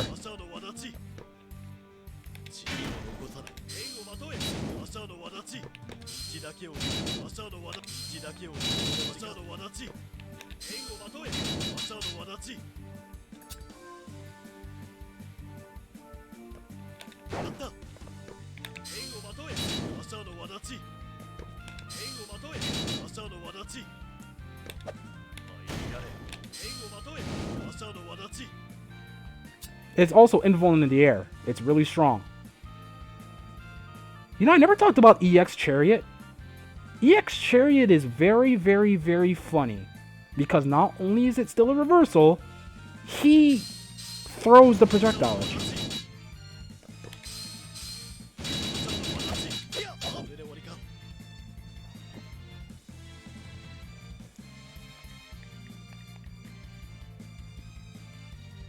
Yes, sir. Hello, Sakanto.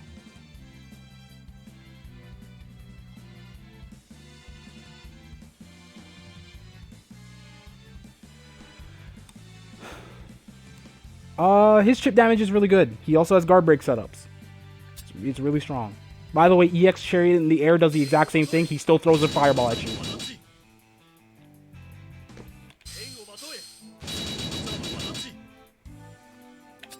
And that's mine. He has every single tool you could ask for. He has insanely good tick throw game, insanely good chip damage, really good offense. He has above average health. He is very good. He's probably the best character in the game right now because you can't really make mistakes against him because if he hits you hard enough, you just lose. He has really good screen control. He has really good neutral. He has really good projectiles. Everything about this character is just strong. And I like that. The guard break situations can go. A lot of things can stay. I really appreciate this character. Now, what if I told you almost every other character is as cracked as he is in this game?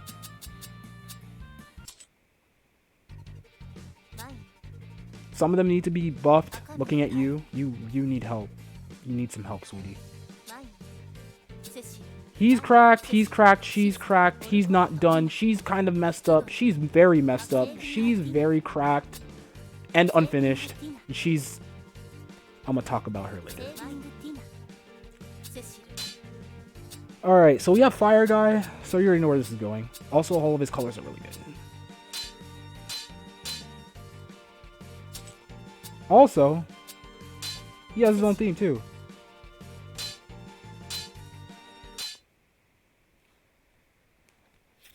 No character cut in yet. So, now you talk about Cecil. Before you ask, that is his sister in the background.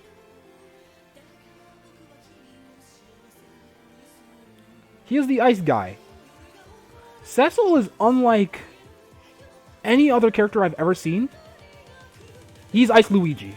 If mine is just Mario, this is Ice Luigi. Why is he Ice Luigi, you might ask? Well, besides, you know, the obvious trope, he has Luigi Wave Dash momentum whenever he moves.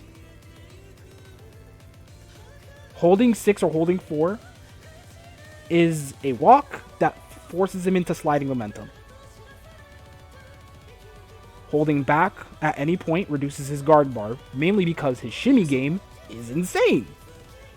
Also, because he doesn't have a walk like every other character in the game. No, his walk is a run.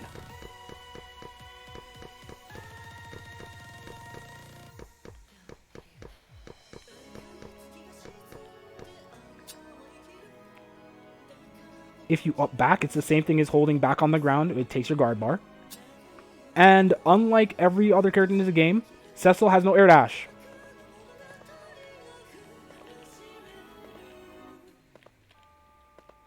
He used to have a mechanic where his super jump forward would be like Melty Blood super jump forward. It was really good. But yeah, he's still really good. His movement is insane. I'm gonna get to that in a bit. So I talked about mine, where mine is like, pressure god, offense god, projectiles are really sick. Cecil is almost the opposite, where his pressure is still really good because his frame data is very strong. It's more about bobbing and weaving because his buttons allow him to do that. Oh yeah, his forward dash and his back dash are cracked.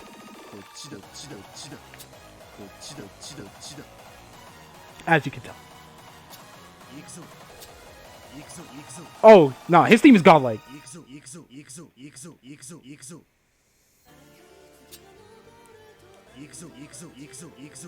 Ikuzo. So, the dash momentum helps his pressure, because he can usually get his way in. Also, as you can tell, he has disjoints. Both 5B and Far 5B are both disjointed. Far 5B is like really good with his dash momentum.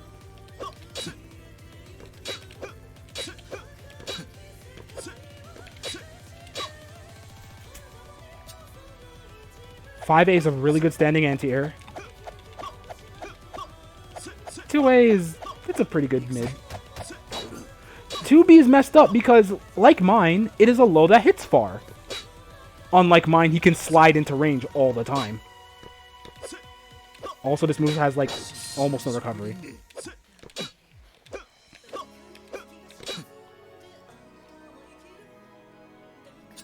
Five C. This button used to be safe on block. Actually, it used to be plus. For, like, a patch. It was really cracked. However, this is a strike projectile, which means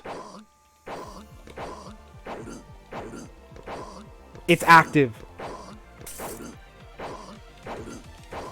It was like +6 at one point, or something really obnoxious. It was really, really silly. Or it's like +1 or something. I know for like it was a bug where it was more plus than it needs to be, but this button used to be like super duper plus. But now it's plus under a different circumstance that I'll talk about in a bit.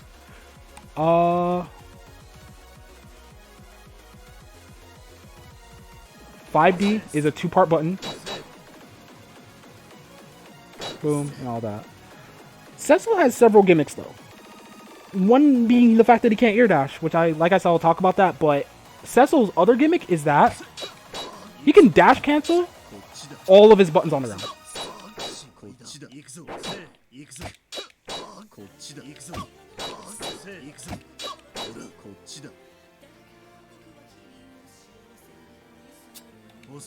There's some like exceptions, like you can't 2C, 6C, and all the other stuff.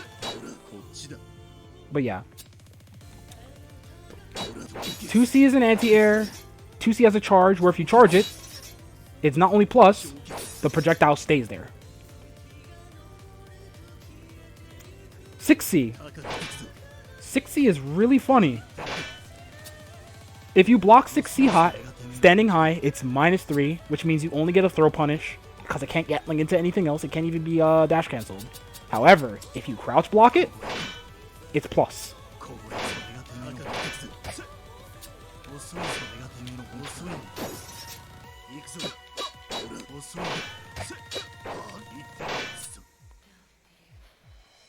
6A, he puts up the fence.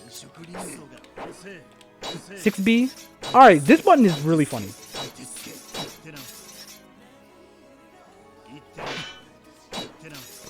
So 6B is +2.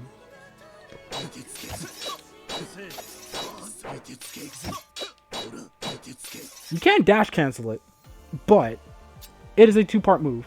6B puts up the wall. 6BB is a plus on block overhead. And a combo tool.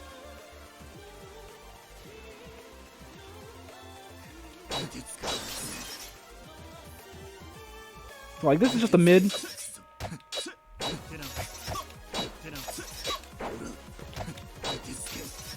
Hello, Unsafe. It's been a while. I don't stream often. I will probably do that more in December. It's crazy out here.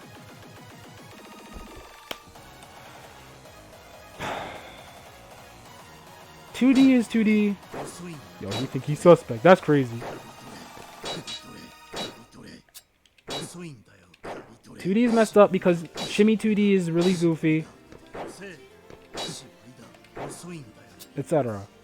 Air normals, JA, really good. Not an overhead, like I said, almost every other J in this game.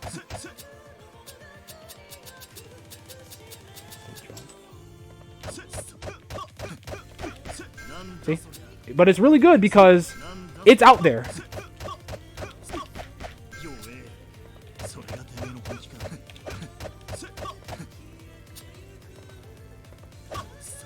To think this is a JA is really funny. The only downside is using it as a jump-in isn't really surprised. JB...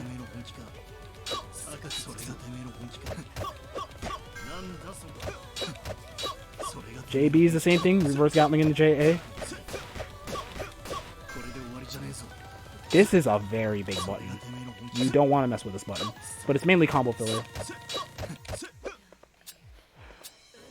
JC! So tell me where you've seen this before. If you said bike and JH, you'd be right.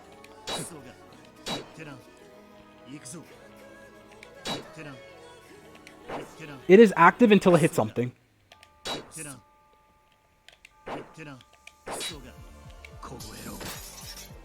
J4C. He throws a brick. This is your Oki tool. Alright. So it was a fun game. I want everybody to guess how plus the brick is. Guess.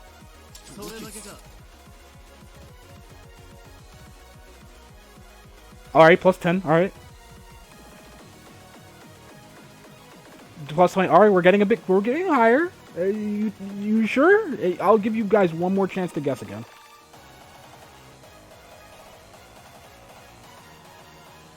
Yeah? Alright. So what if I said both of you, like all three of you are incorrect? Try again. This shit is plus 24. If I meaty it properly?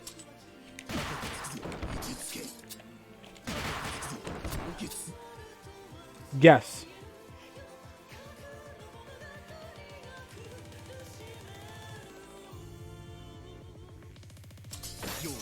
This is plus 42. It is so plus, you get a free mix-up afterwards. Yes. It is a plus on block mid. That's normally plus 23. But if you do it off of a hard knockdown setup, it's plus 42. And the thing that all puts it together, J2C. I'll give everybody not named Sakanto 3 seconds to know where this button is.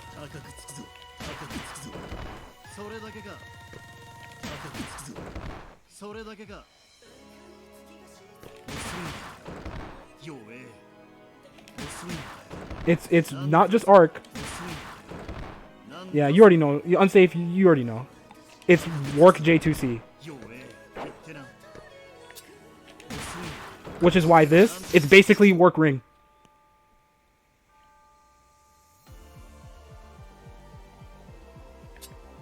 This character's sick.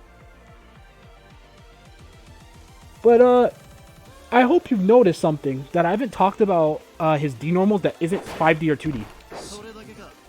There's a reason for that. His specials, though. 236A, Yatagrasu. He throws a kunai. The kunai will almost always be thrown off screen behind the opponent. What does it do? It's a brick. Oki.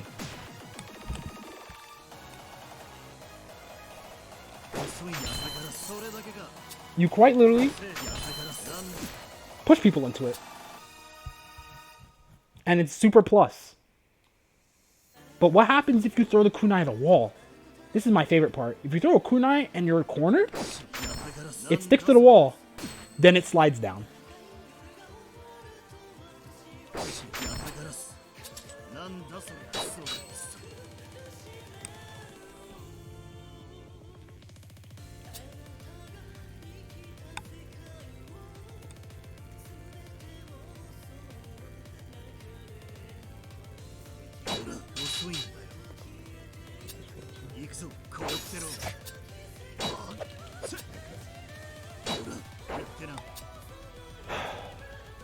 So what if I told you he also has Meta Knight Tornado? Just because?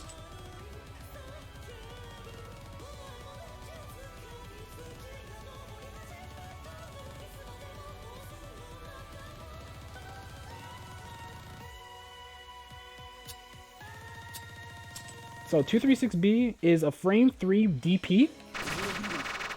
Meta Knight Tornado. Mashing D sends him flying. If you press C after doing it, he launches. If you let the whole tornado rock, it launches a bit weird. It launches weirder, but you can still combo off of it if you don't actually know what to do with it. I do not. I have not played Cecil since pre-patch.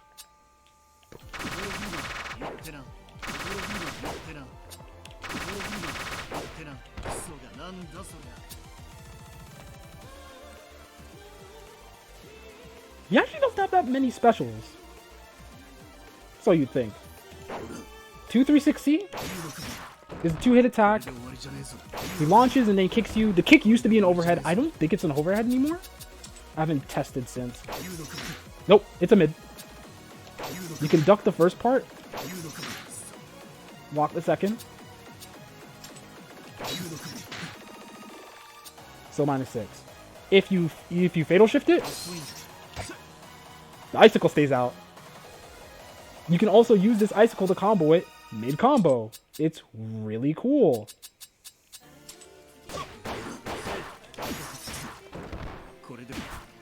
And it stays out there.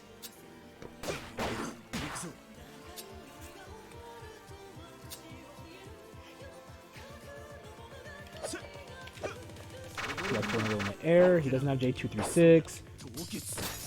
Alright. So remember when I said he has no air dash? Like, this obviously sucks for a character in an anime game who has no air dash. His super jump is really good, but so is everybody's, right? It's really strong. So how does he move around the screen? I'm glad you asked. This is 6D. This is J60. These are his air dashes.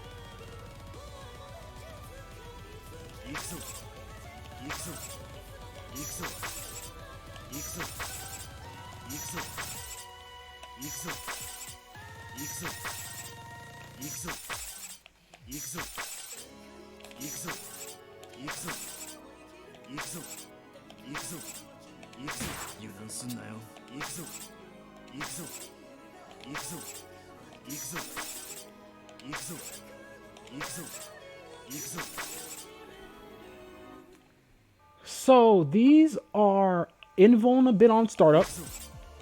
He can do it in all 8 directions.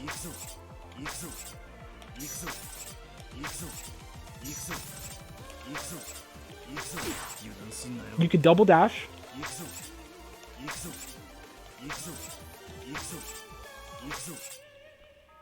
Uncharged double dash is a little bit harder, but you can definitely do it. But charged double dash is way easier. And when you charge it, you'll use a snowflake. What do these snowflakes do? It's common sense, really.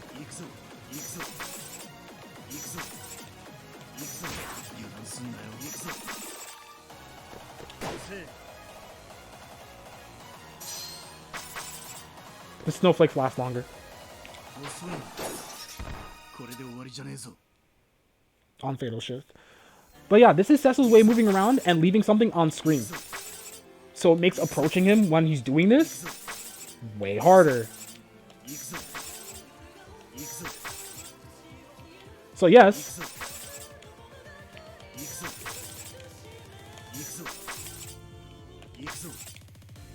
he can just keep flying around.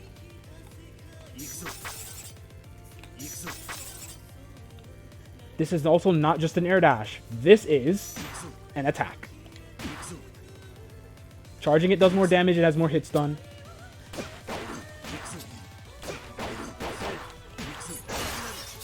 And now it gets to the rest of his other moves.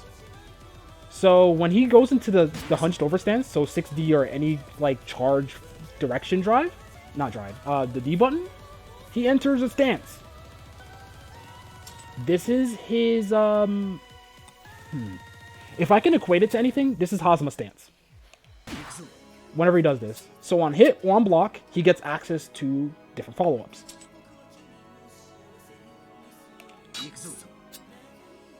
Any direction plus D, A, is a low. It's a plus on block low. What? This was not always plus. But it was definitely safe. Now it's +1.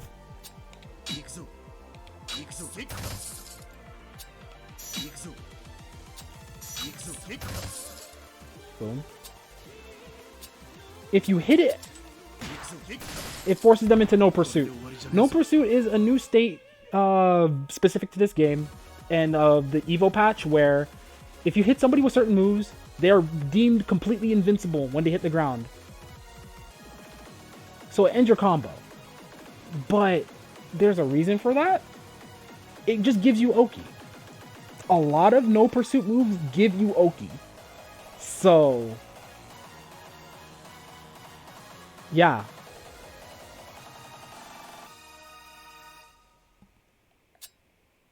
I made too many combos.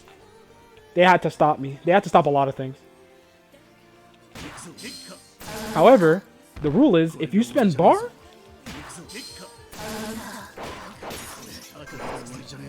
it's not No Pursuit anymore. So they wanted to incentivize you using meter.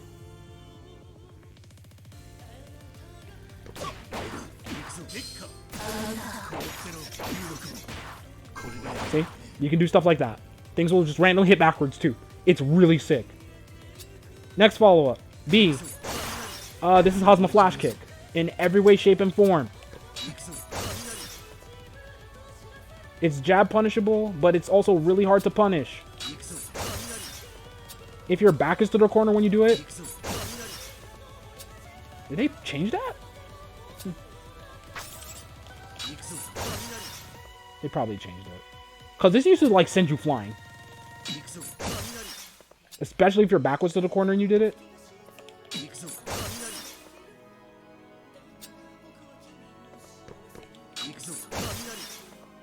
Yeah, so it's, they changed it.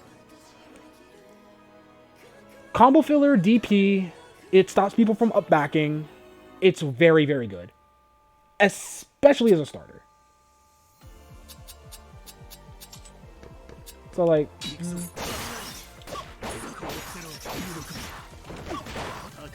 yeah.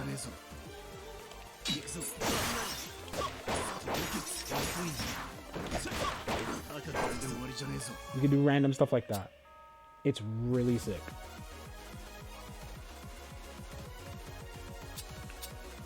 Next follow-up. C. He throws a kunai. This is, basically... oh, he conditioned you to not jump because of this? Okay. Plus frames. It is plus 30. It is so plus you can literally fall, dash, and get offense. Or... see?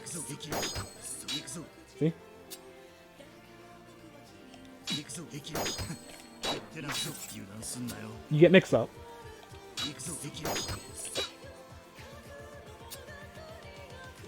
D follow-up doesn't exist.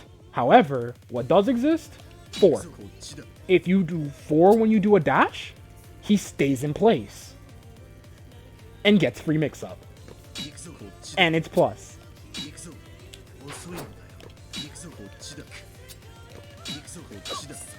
He also gets Air Series. Oh yeah, by the way. That's what Snowflake does. So if you block the Snowflake, he's plus.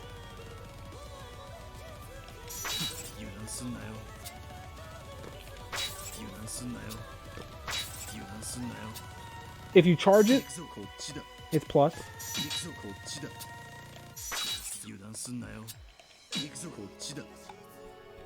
It's always plus.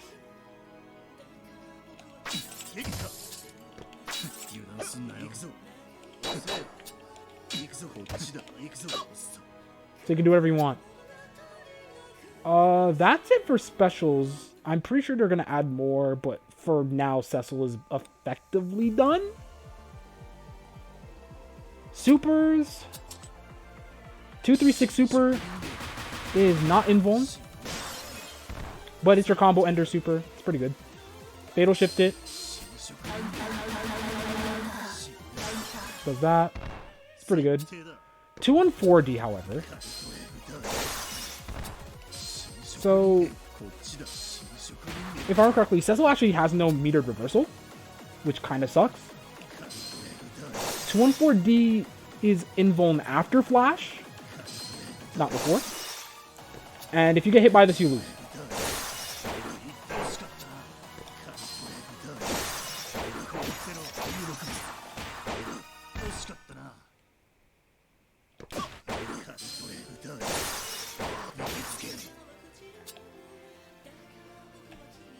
Cecil is a really good character. He's the 3rd best character in the game.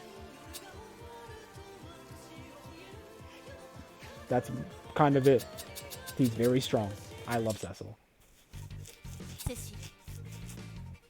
So what he basically does is he just gets random hits, and then he converts into knockdown, and then forces you to play RPS. You want another character that does that? My girl, wifey. I love Siska so much.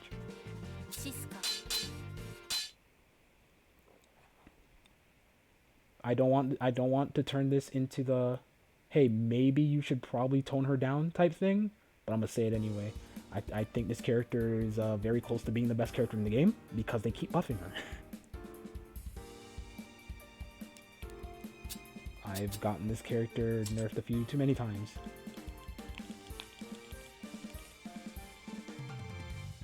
Siska is now an above average health character with really awkward neutral buttons, deceptively good movement through the use of her command jumps, and an 11 frame cross up dash that she can block out of immediately.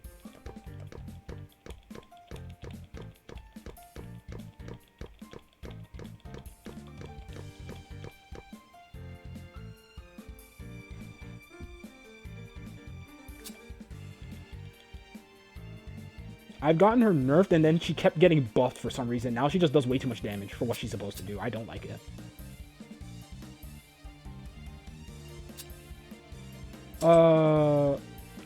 Monuga, basically what I did was her routing got nerfed, which is fine. I got over that. But before it got nerfed, she also had an unblockable setup that I found that beat every single defensive option that looped into itself.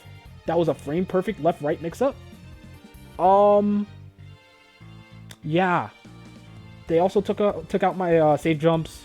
They also took out certain routing, like, conversions that I found that were really, really strong because this character was getting, like, random corner to corner off of jab or off of close 5B. It was really, really messed up.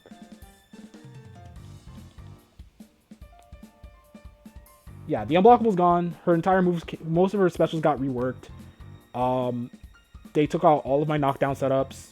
Well, the old ones.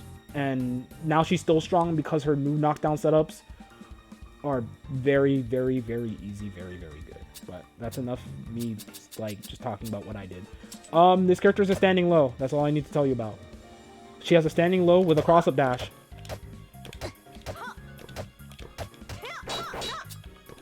She also has a 2A low, something that the first two characters I showed did not have. So you now know where this is going. Blocking this, by the way. By the way, this is 4 frames. This is like 4 or 5 frames too.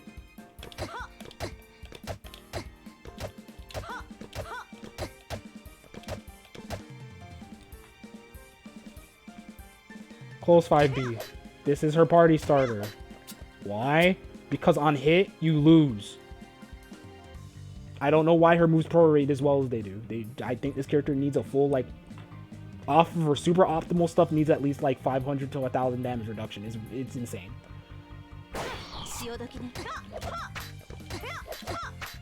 Close 5B, far 5B, really good. Far 5B is really good. 2B. Alright, this button is cracked, and it's kind of unfair. This is a now 9 frame button that is plus 3? Yep. And it has no whiff recovery.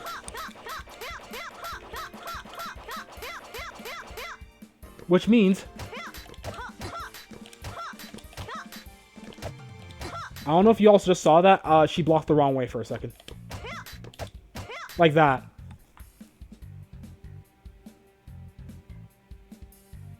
This button is very, very unfair. However, she can't, like, mash Gatling in on block. It also doesn't go back into her standing 5B. She's forced to go into 5C. She's actually just forced to go into literally anything else.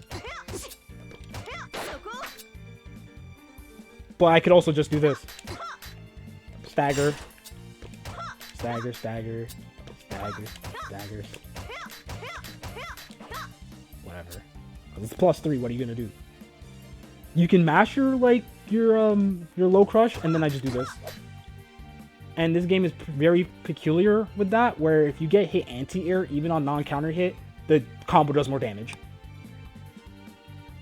Because you got hit out of the air. I love it. 5C. The other party starter. If I hit you with this, you take like 5k. Maybe 6.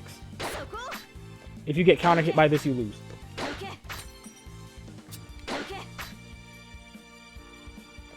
Probably her best grounded neutral tool. Well, her second best.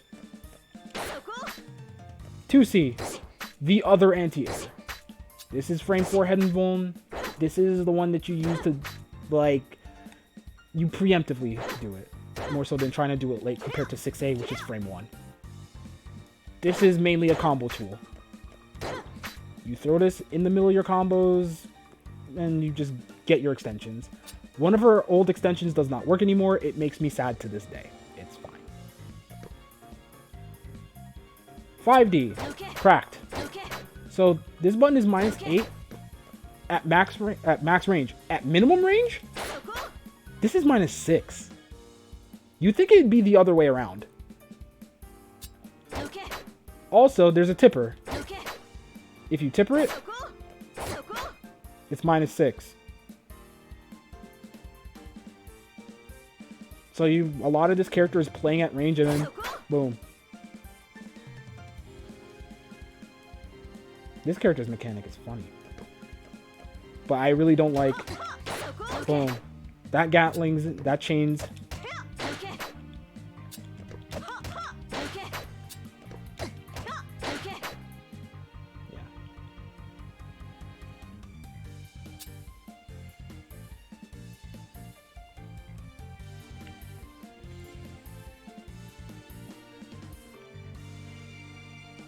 Yeah, I showed the forward dash. I didn't show the back dash on purpose because I get to talk about that in conjunction with other things.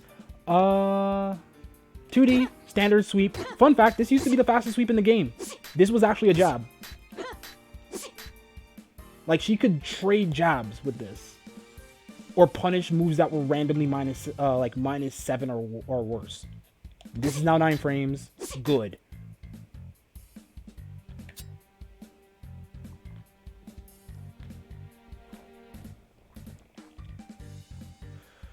"6A, standard anti-air, jump cancelable on block, really good. 6B, I love this button because it's just now till 6B.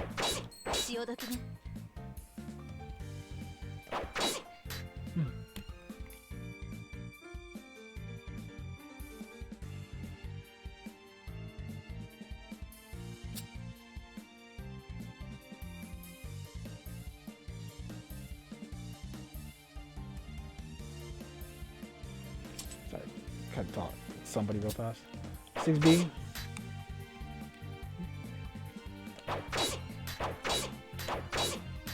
Basically, this low crushes, this throw crushes on frame 1. Or is it frame 4? Either or. It's really good. It vacuums, which means if I do this to you in the corner, I can corner steal. Keep this in mind. This move has other properties besides being special cancelable, which is why that's a thing. Yeah, her hurt box is still on the ground, but has it involved. Yes, it does.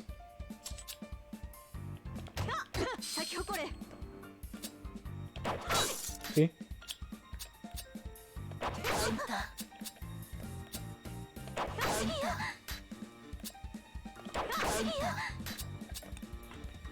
It is frame 1 in.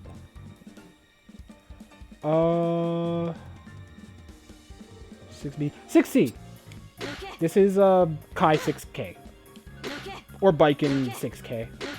Step kick, it's really good. This step kick is cheating because if you notice something really, really important, her hurt box leans back.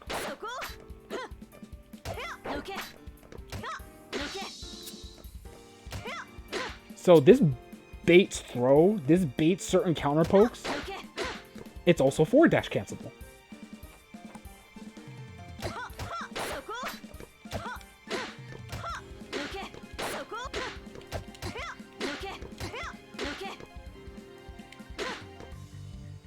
Yeah. Now, and lean back. She leans all the way back. Yeah. 6D. Combo filler. Only combo filler. You can probably use this as a counter poke. You probably shouldn't do that. But it hits really far.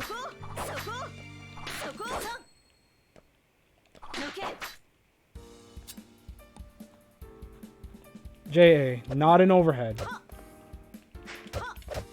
This is one of her approach tools in the air. JB. Not an air dash. Not an air to ground approach. This is an air to air button. You basically do it to meet people with the air with JA, JB. Mainly because JA Gatlings JB a lot.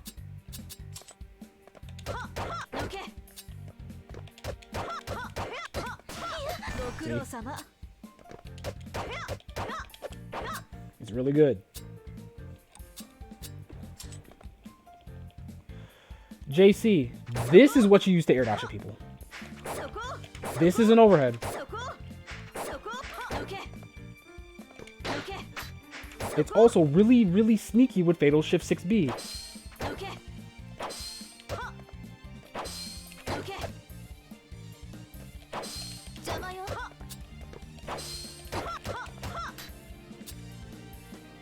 And my favorite button, JB. This is a 14 frame instant overhead. Oh, no, that's just air dash. Air dash always does.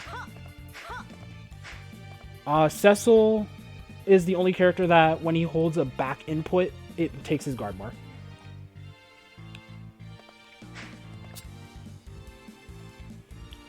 But JD is my favorite button. This is a 14 frame instant overhead.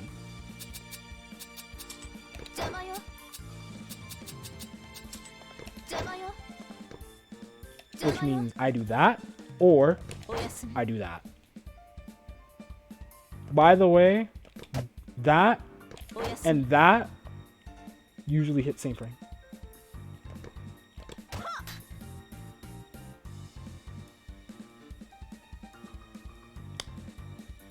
Yeah. This is quite literally unreactable. Get cooked.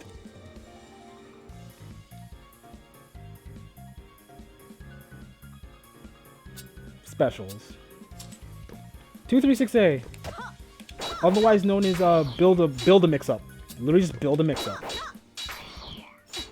It's safe on block if you get both hits to connect at first. On knockdown, it automatically meaties on your opponent's wake up, and it leaves that seal. Let's talk about that seal. 5D leaves a seal. Fireball leaves a seal. And air throw leaves a seal. All it is a mark that detonates after a certain amount of time and, you know, either hits or forces your opponent to block or puts them in block stun. I don't need to tell anybody why this is cursed. I love it. Because, boom, mix up. Build a mix up.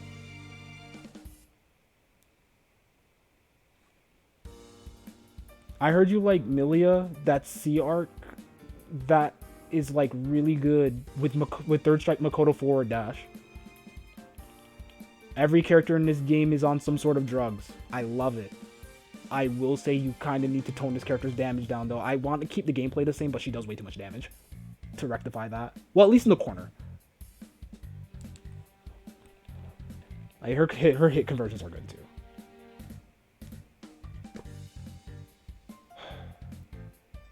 Let's talk about DPs. Mine has a really good DP. So does Siska. Issue: you can low profile this way easier than mine, and TK DP is only strike invuln. Or no, it's only throw. It's not strike invuln.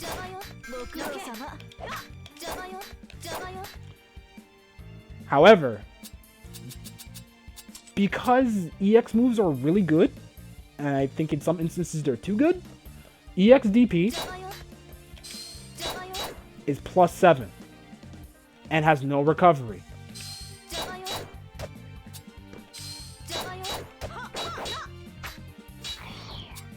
Why is this DP +7?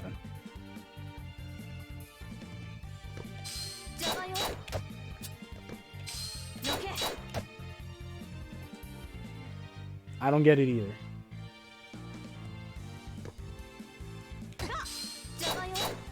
The only downside is, I never showed with mine EX DP, but if you EX DP and block, you can air dash. Like, other characters have that type of option. She lost this option, but to compensate, the second ring makes her DP safe. It's fuck it being safe, it's just plus on block. It's really strong. And you can't low profile it.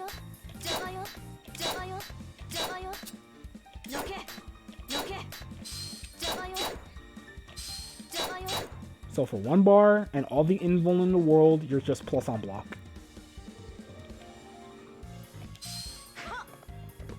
Air DP, I don't have to commit to, but ground DP, yeah, no. 214C, cross up. So this move is funny. Yeah, you have to parry it or try to avoid it. You parry it, you counter assault, you have to like spend resources to stop her from being plus on block, which is kind of cursed. Parry, well, parry's meterless, but that in itself is also kind of a read. Luckily, everything in this game on block or on hit is cancelable into parry, so you could try to beat it, but parry is also not the best defensive mechanic, so good luck. But 214C, this move crosses up. Siska's moves are really weird. They used to be a bit more nuanced in this. They took some of that out. But 214C has different frame advantage whether you hit it in front of them or if you make a hit cross up. If you make a hit cross up, it's -1. If you make a hit same side, it's -6.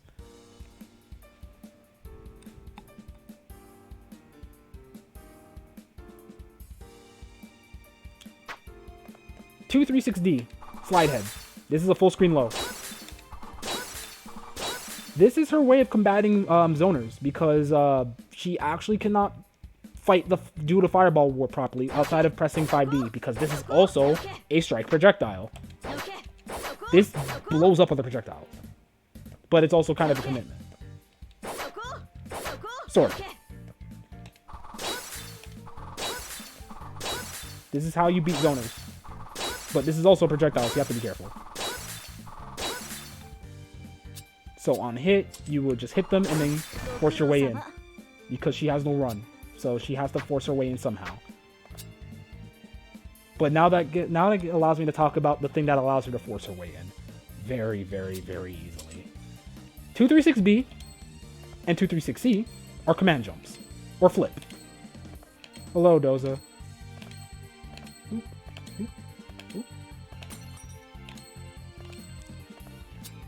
236B is what you usually do to get your combo extensions. You can do it off of 236C as well, but usually do 236B. 236C is the... This is what you use to move around. This is her move. This is her neutral movement. She also gains a lot of meter for doing this, if you hadn't noticed. Siska also has some of the highest meter gain naturally because she can't move, but then flip. 3, 4, 5, 6, 7. 7 flips gave me 1 bar. So honestly, you could just like walk around, dash around, and then just start flipping. 2365B is teleport. She slides backwards. This has invuln. Not only does this have invuln, this also is a mix-up tool. If you do C jump instead of B jump,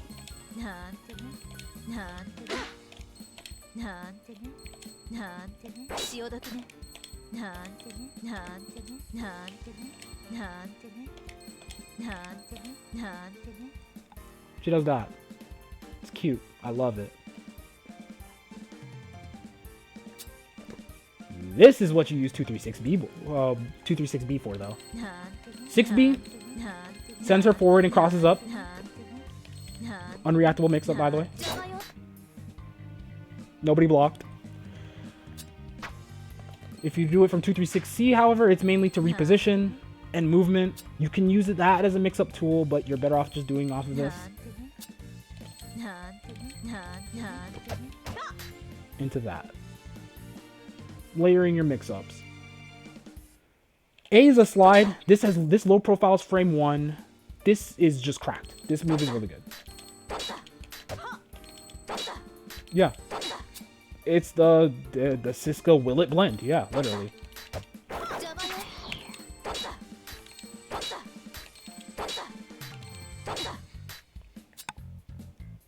If you do it from this, you get extra hit stun, but the frame advantage does not change on block. It used to. This used to be like way more minus. Now it's safe on block. This used to be like minus 14, and if you hit it cross up, it was minus 1. Now it's just universally minus 3. It made me sad. I don't know why it's only minus 3. Like, this is like a hard commitment tool. I think it should be minus 9. Like, it's really, really messed up.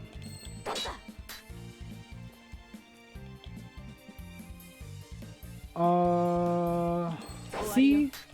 Mistfinder. Air unblockable. This is her one. Well, she has other air unblockable moves, but this move is important because this is her max damage starter.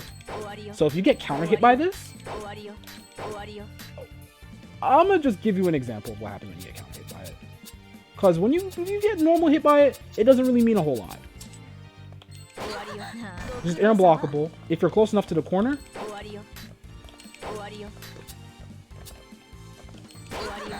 you can combo off of the other follow-ups because some of the follow-ups combo into the other follow-ups. If you get counter hit by this, who likes tumble state?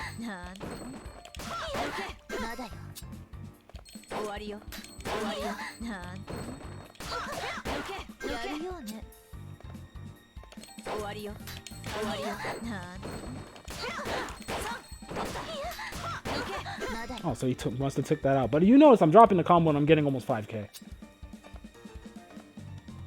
gonna have to relab that.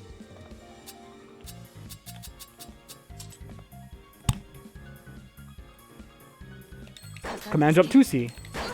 Zweihander. If you've noticed, minus 50 is plus 53. So down. No pursuit, but it gives her Oki.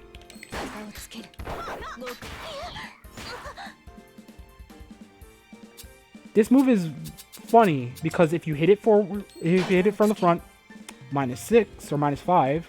But if you hit it from behind, safe. Boom.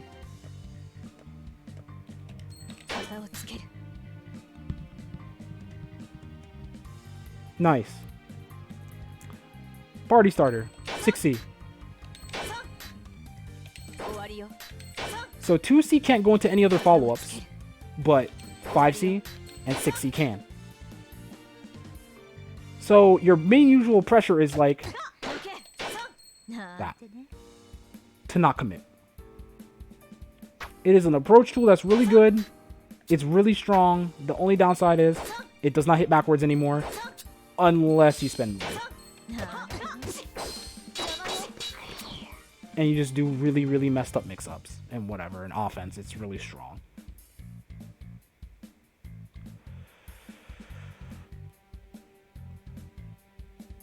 $6D.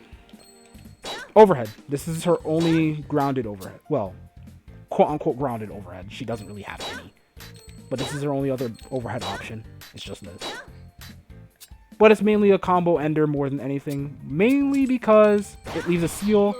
You get mix. This is how she gets her seal-based mix-ups.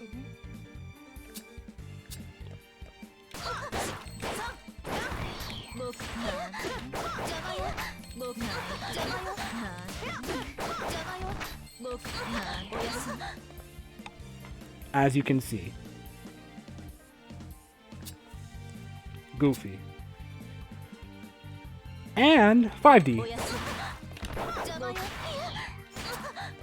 This is what you do if you want to commit to an offensive option but don't want to, like, you know, do teleport. Why? It's plus-ish. Yep, +2. It's +2 raw. Anywhere between -1 to -3 off of the follow-ups. I really missed that.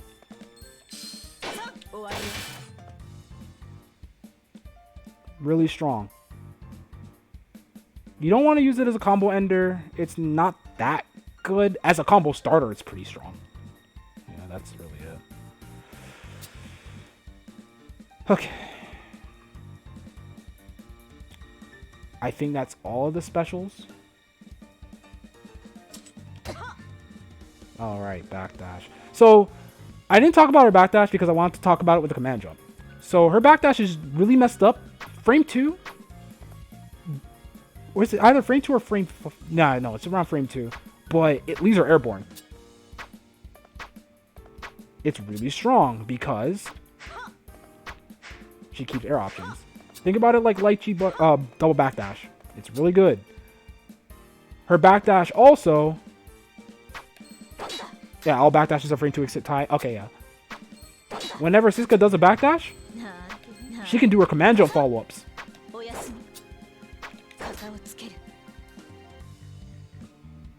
So her defense can turn into offense. It's just that the offense is a little skewed because it's not hitting at the angles that you want it to. But yes, they're pretty solid escape options. This character's defense is a lot better than some other characters in this game, and it's kind of funny. But since you can't backdash on Wake Up in this game, it's, you know, whatever. More like neutral stuff. More than, like, just strong defense. But it's still really good. I can't lie about that. This character is really messed up.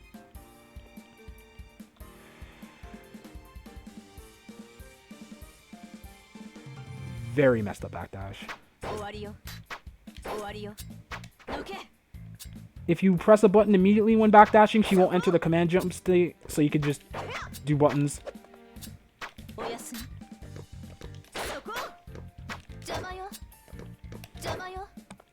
Really funny character.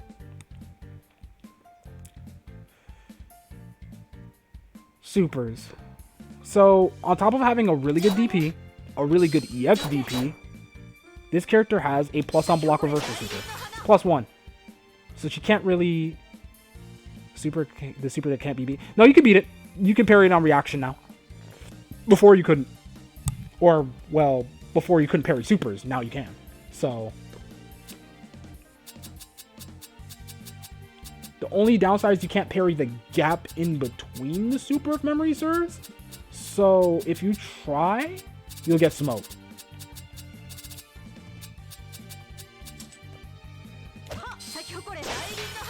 See? The way you beat this super is you are forced to crouch block it and then punish the... Or did the gap get smaller? Yeah, you actually can't punish it. You have to like meaty low already or something, but that's really goddamn hard. So, tough luck. This super used to be +5. The EX version is even funnier because it's still as plus as it used to be, but now it tracks everywhere on screen for 3 bars.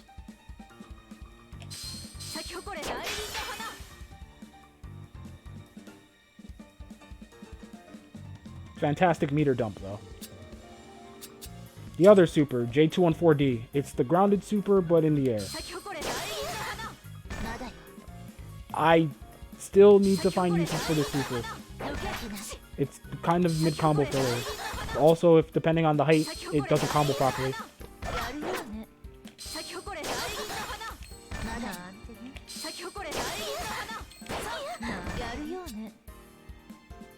This super, however, is special because, like some other moves in this game, this is anti-air invuln. You can't anti-air this, period. I would rather clap EXDP and keep this as the reversal. Especially if mine also has some, plus on block super, but whatever. But his is more special than anything. Yeah. Also combo filler. But yeah, but it's a reversal. That's what makes it weird.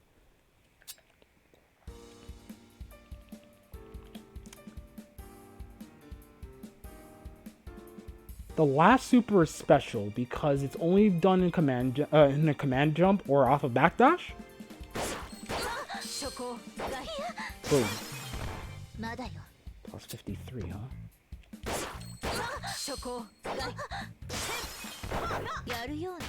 So it doesn't meaty properly, but it's still really good. I have to like play it.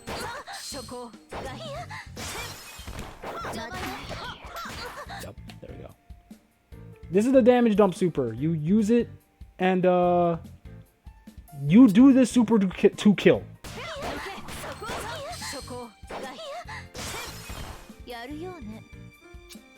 This character, like mine, is also blessed with the ability to do this. Double super routes are a thing. This is how you like meter dump everything if you really want to. I think stacking EX moves is a little bit stronger, but this is still really good in its own right. And that's Siska. She mixes you up. You lose. You just lose. I think this character does not need 10k health. I also think this character does not need to randomly do this to people.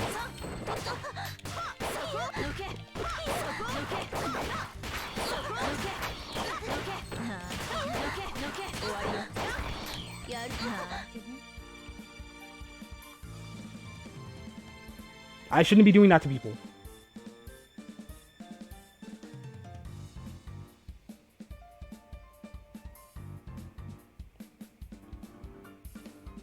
Oh no, that's everybody. Don't worry. It's not just her. The only other character that I know a bit more about is Kadora and Serena. I don't know enough about Saving Tina.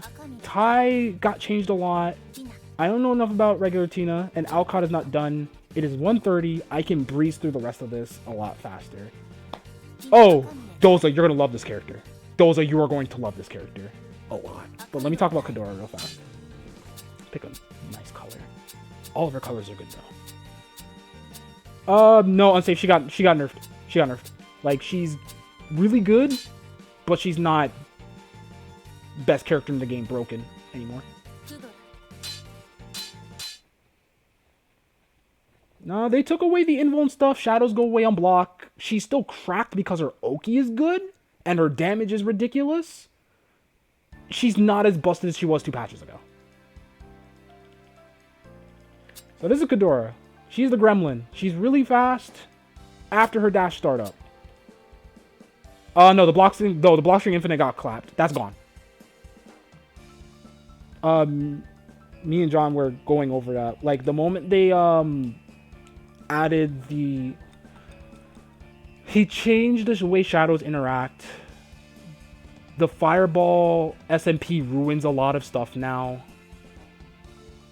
And whatnot. But Kadora is really fast. She is the fastest ground character in the game after her dash startup. She has double air dashes, triple air options. She's a gremlin. Yeah, her biggest issue is that she can't safely end block strings without sigils being up. Yeah. Her gimmick is that she has these. And I'm going to talk about them. But let me just give it a rundown. She's fast as hell. She's annoying. She's a little frail. She's not as frail as she used to be. She used to be the frailest character in the game until Serena got added. That got changed. Now she has way more health. 9.4k is a lot. Or at least it's enough to take 2 combos instead of her getting looked at and she died. She used to have 7k. Yeah, like, I used to just randomly look at this character and she would explode. It was really messed up. 5A. 5AA. 5AA. 2A. I think her 2A is a mid. Yes, it is. So this character is the 2A mid, and she can't dash pressure. But, you know, it doesn't matter because 5AA vacuums. Far 5B. If you played BlazBlue, you know what this is. And yes, it is, by the way.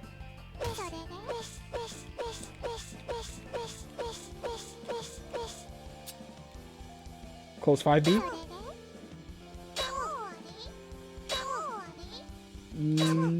No, that's gone. Close 5B, 5A is gone.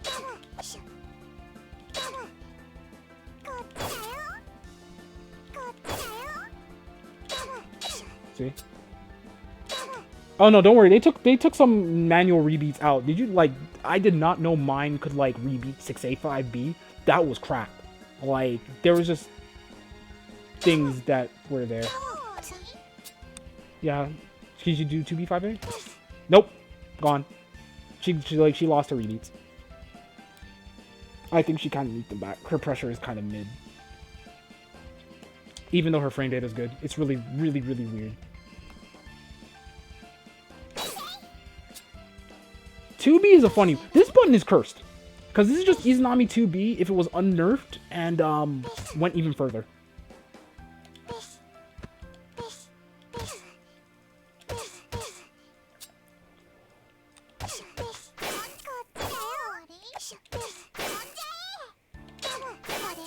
Yeah, nothing jails. I don't get it.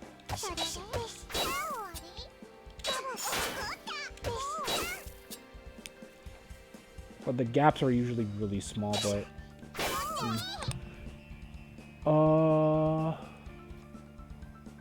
What else? 2Cs are sweet because her D normals are all these. 6A's good anti-air. 28 frame overhead.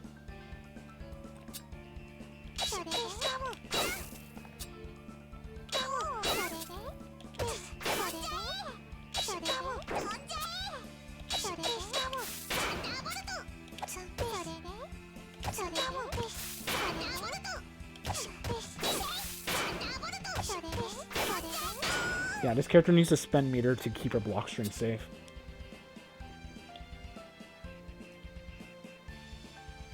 Like, this character is messed up, but then her flaws are, like,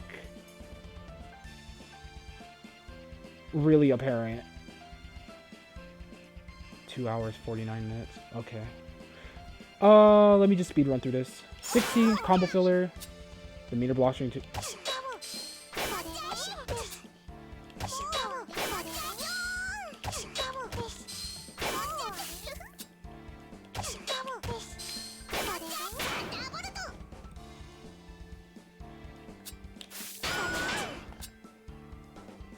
This character's entire gimmick is that she has lightning bolts. And the lightning bolts are pretty alright. It's just that she can't jail into them, which I think is kind of whack. She can also charge them to zip across the screen.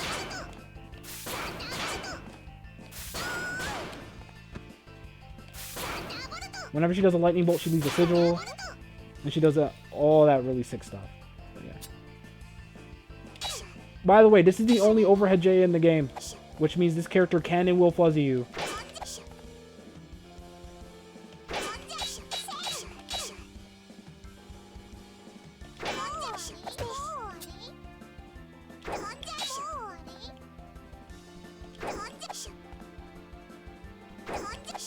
I think this character needs a little bit of help.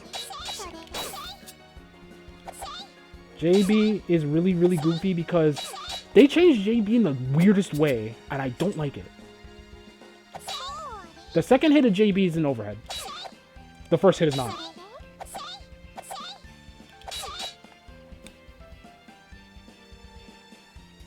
But she can JB5A or JBJA, so it also almost doesn't matter. It's really weird. JC is... I like how there's no animation for that, by the way.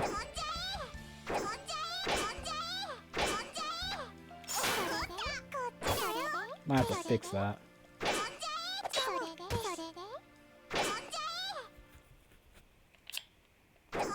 That's what it's supposed to look like.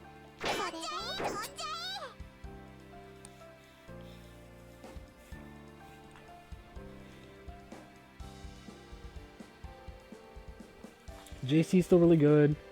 All of her proximity normals and like her other stuff is really good. This button is cracked in conversions because, yeah, the color doesn't have the animation. It's really weird. What is the fucking thing they did? Something like that. Pikachu would do something like that, set up a sigil, and then just kill you. Like this, when this character gets the hit, you lose. But, you know. 236A, charge 236A is plus, but it's not gapless. So, unironically, no cap, you do this. You can throw punish to gap. It's really, really funny. Charge 236B.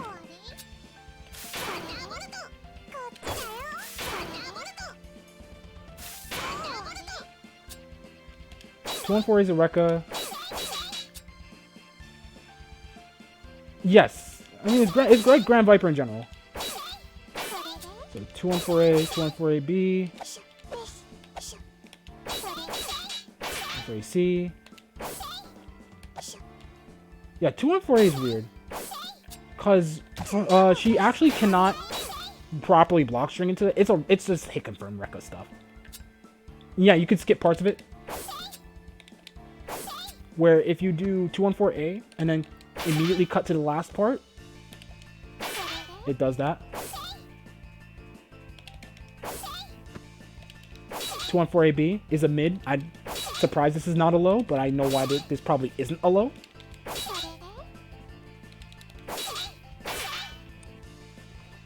Yeah, this is also full speed. Get cooked. She can also do it in the air.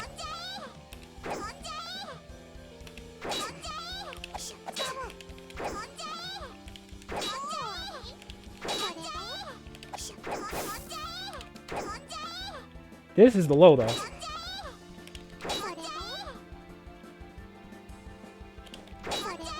I hope you enjoy your full screen low. Or half screen low, I should say.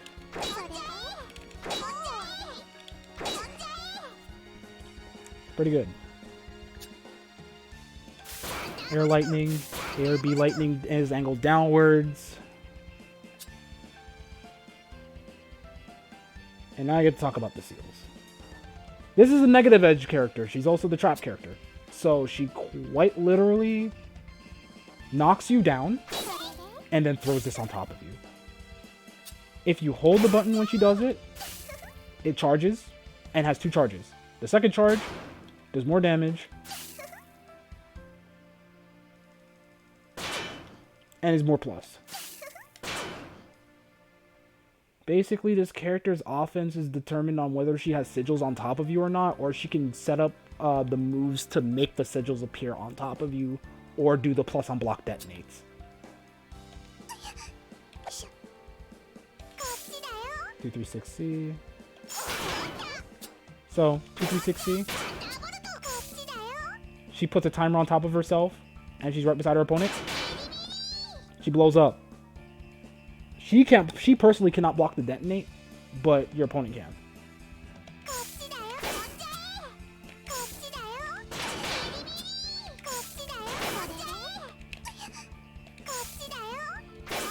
If you do 236,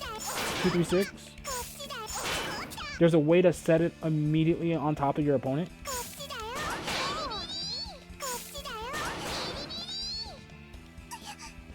You do that. Oh, what's the input again? This character is really funky. If you have a sigil on screen and do 214C,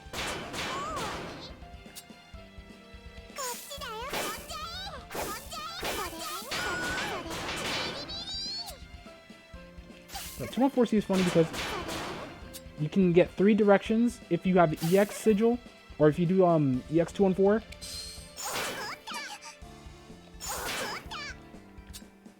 Yeah, there's a reactivation.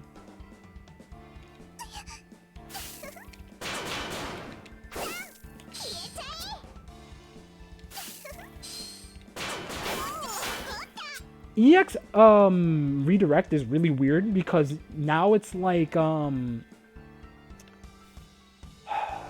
what's something I can attribute it to?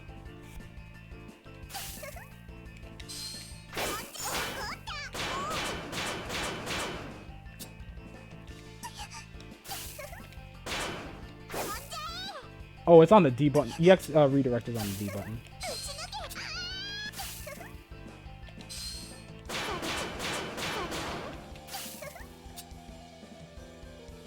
So now she makes her own plus frames again.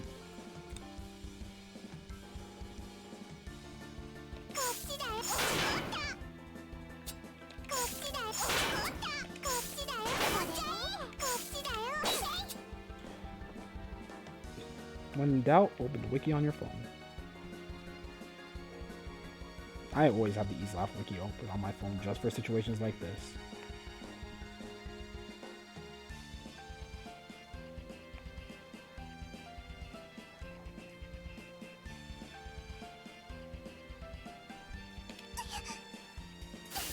Alright, yeah, 214B is no regular detonate, where it's slightly plus. It always blows up the sigil on screen, and depending on where she's blocking it, she'll be pushed in the direction. It's really good. Oh, it's 236C charge.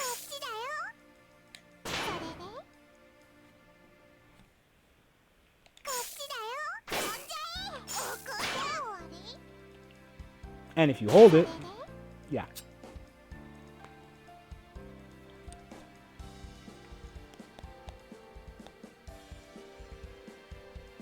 Strong character. But really weird. She's strong, but she's not. This character needs a little bit of help. Because, like, this character's set play is really messed up. But it's getting to that point, which is a little bit weird. I've only seen Pikachu play this character, and they've been, you know, working on this character for years, so they know everything that works. I don't. So it's really weird. Supers are funny. Supers are really, really, really funny. 214. Combo Ender. Yeah. Yes, it is. It's basically party time because she can set down 1 or 2 seals on your knockdown, and if she does, good luck. Just good luck. Because now you have to block the fuzzy, and even if you block the fuzzy, she's still plus, so it doesn't matter.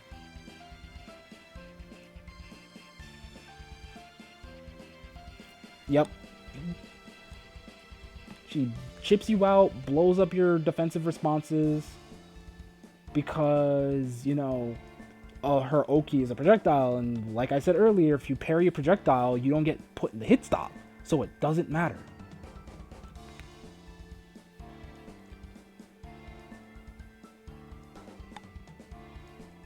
However, this character's offense is like iffy. It's good, but it's weird.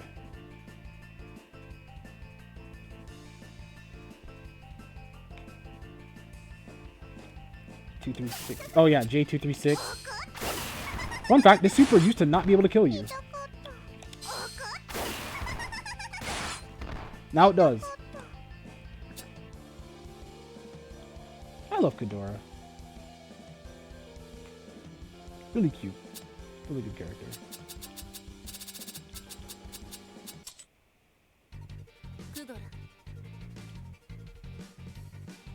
Alright, I'm gonna save myself the time. Yeah, it was bugged. It would not kill you.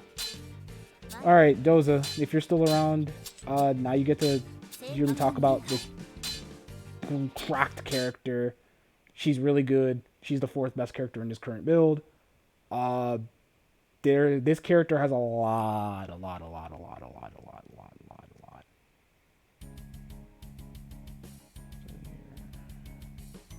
So this is Serena. Serena is from Easlaf 1 and has her sprite from Easlaf 1. She is very sick because her entire game plan got reworked in this game. In Easlaf 1, she would just like super duper mix you up. She was really fast. She's still very fast. She used to have a double air dash. She doesn't have it anymore. But what she has is arguably more busted. She is a very stubby character, as you can tell, but she has 4-frame 5A. That's also kind of an anti-air. 4-5 frame 2A, which is really good. Far 5B had its recovery reduced, I believe. You used to whip this button and die. Close 5B is very, very good because this has reverse Gatlings in very interesting ways. 6A is funny. This is actually not your anti-air. This is combo filler. 5C. This ground bounce is on air hit. And also this reverse Gatling is into 2B. So she has the Sol close was it? The Forest 2S stuff.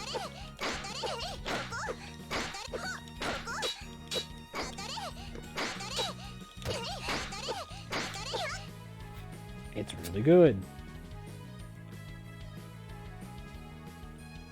2B is messed up because this is a +3 on block low. It's like Siska's.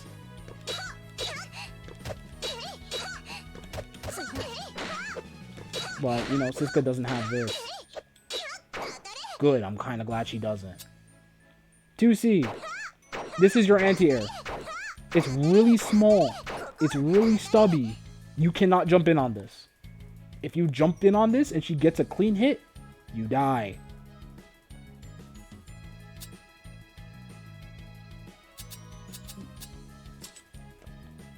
.5D is funny because this is not only a combo filler, it's a really weird plus on block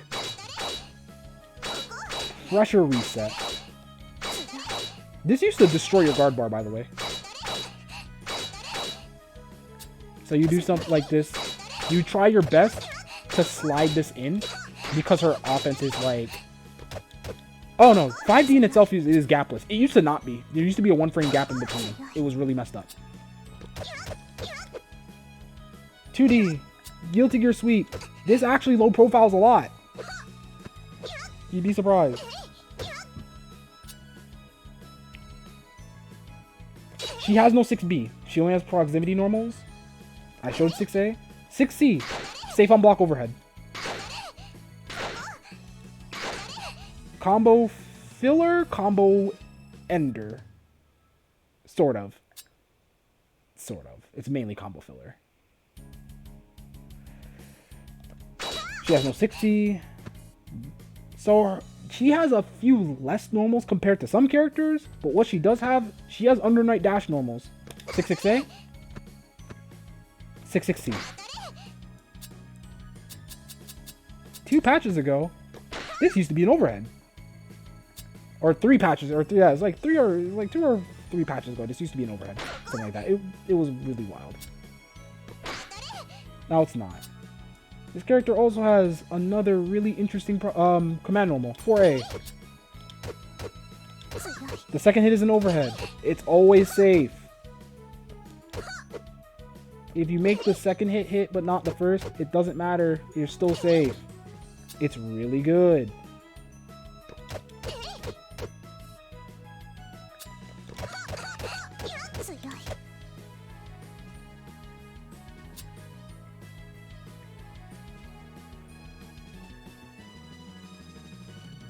And now this is where things get funny. But air buttons. JA. This button is cursed. Because if you stand block this, it's really good.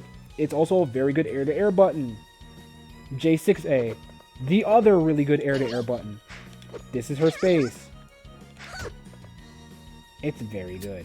JB is cracked. Because if you get stray JB conversion, JB also combos into J6A.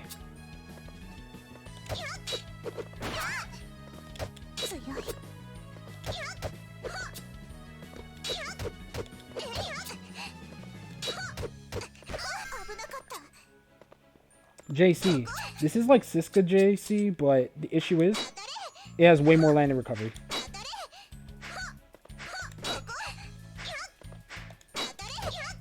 So you actually can't like jail offense into it. But even Siska can't really do that. It's just this is yeah. Really good. JD. So JD is Hakumen J2A. Why? You get air options after it.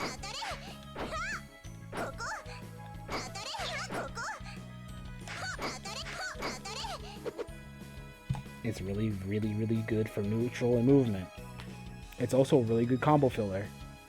Combo starter, it's kind of interesting, but I have yet to test stuff out with it.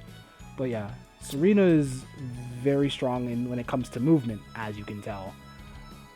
Because now we get to our specials. 214A is vertical chemical love, basically.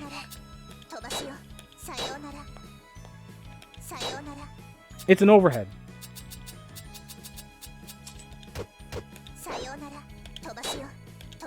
A safe on block, advancing overhead. It has a follow-up that you can do on whiff. 214A, C. That's also an overhead. This one is unsafe though.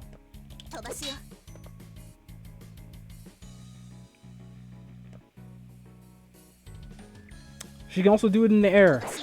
But when she does it in the air, there's no recovery. So you can just fly around.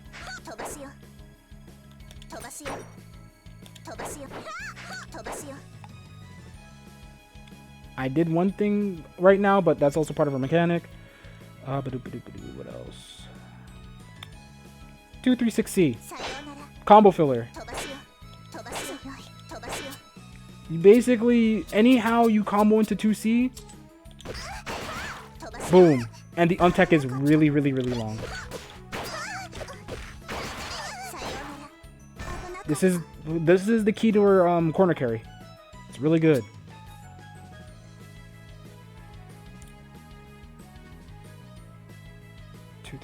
C. 214B. This move is completely air unblockable, if memory serves. Yep. Completely air unblockable. You do not jump at that. She used to have no recovery after it, so she used to be able to just air dash immediately out of it. It was really cursed. But they took that out. 214C. Really good combo filler.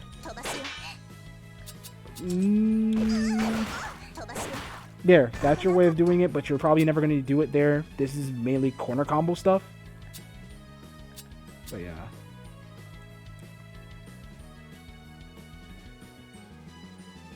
I think I talked about the special she currently has.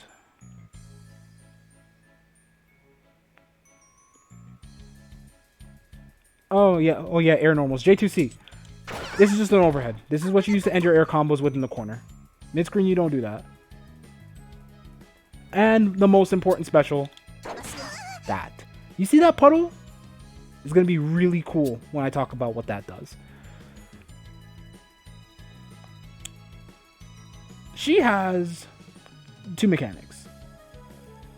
And they both revolve around meter. One being, she is the only character with actual standard EX follow-ups. On every special that isn't this. The A version, the 236A, that's worthless. You don't use this for anything. You can't even really use it. 236D. Boom. 214A. Launches in behind you. And you can combo off of it. 214A, D. Same thing. 214C. D. Launches them right in front of her instead of launching them away. And, yeah.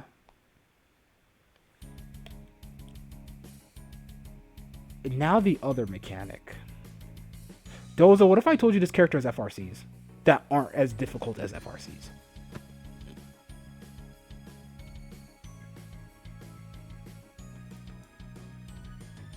When you press a button with any two combination of buttons, you get an FRC.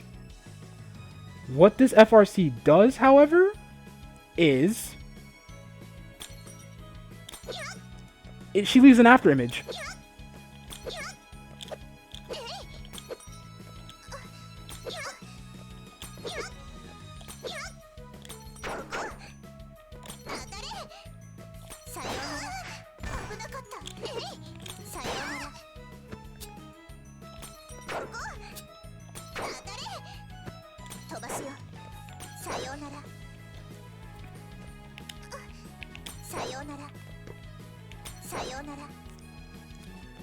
So for one bar, and you do an input for anything, any normal, any special, anything. You could do it in the air.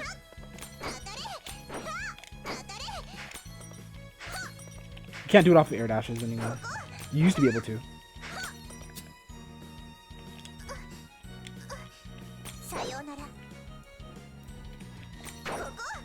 No, because here's the difference. If you do a shadow and she blocks, the shadow goes away. Any and everyone. These have invuln. 214B and 214C both have invuln. They're all on frame 5. So you can meet her, and if she tries to do the shadow on wake up, you can force her to block and it goes away. So her defense doesn't exist. Her defense is trash. This character has the worst defensive game, period. You cannot do anything on defense. Besides mash or system mechanics. This character is, I need to get the first hit and never let my opponent play the game. Oh no, this character's neutral isn't that good either. Unironically. Like, she can't play Fireball Wars. Moving around is good. Like, this, moving around with this is good. This character doesn't really have neutral tools. You can just do it. Yeah, you also just go into meter cooldown and spend the bar. This character doesn't have the neutral tools to enforce what she does. She has to get the hit. Like, playing around neutral in with this character isn't bad. It's that pressing certain things isn't going to help you. Like, that is as close to as riskless anti-air anything as possible. Even though you can block the shadows. The shadows are not unblockable. The shadows all hit mid.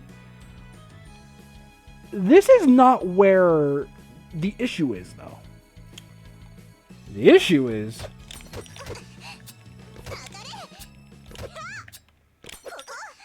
you can do really goofy things.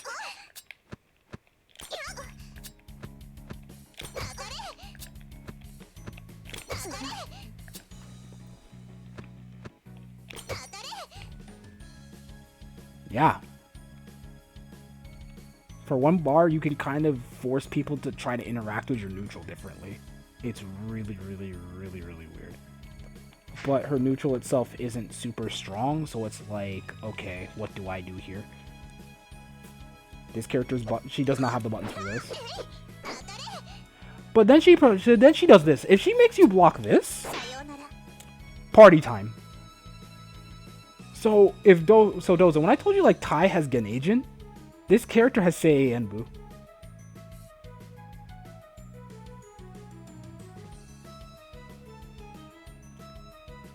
If you don't know what I mean by that, is whenever she makes you block this, I want you to look closely.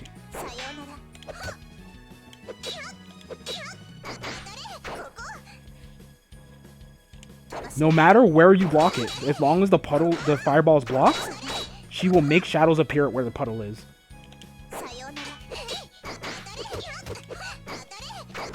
However, the shadows only appear once per button. They do not constantly appear.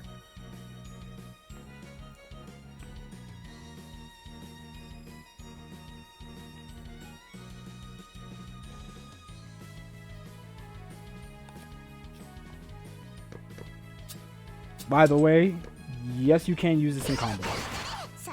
Oh no. She used to be able to jail you. It's harder now. I'd have to ask Kurako if he found anything, but I just know the mid-screen Oku is better. You can't jail people like that anymore. It's really weird. But no, then this character starts putting it together. God, they missed that.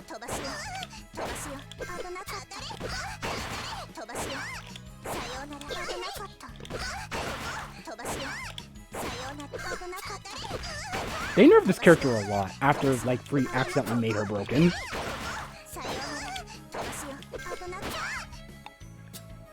I don't know what the corner combo is now. There we go. You do stuff like that.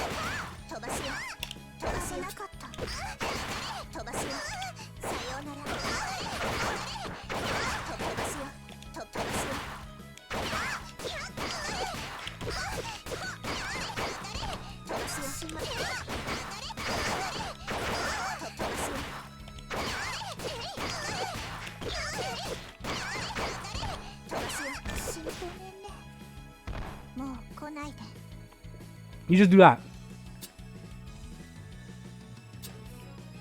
If you can hit the fireball mid-screen.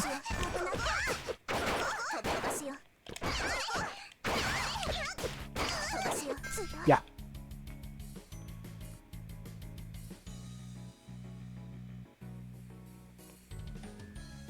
So when this character gets the hit, she cooks. She cooks a lot. The projectile nerf sucks. The full screen block string infinite I don't think is in anymore because he changed how shadows work. Shadows no longer appear on block. They go away. Like, this character's defense is ass. Like, this character has the lowest health in the game. If you look at her so much as twice, she dies.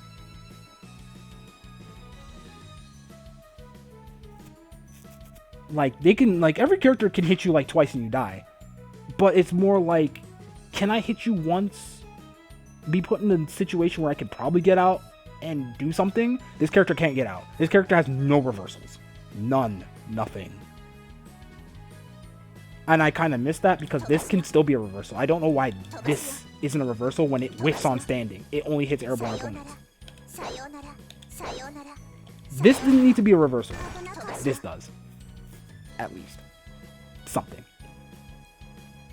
Because now both of them being frame 5 invuln means literally she has no options on wake up. She has to sit there and rely on the system mechanics or mash.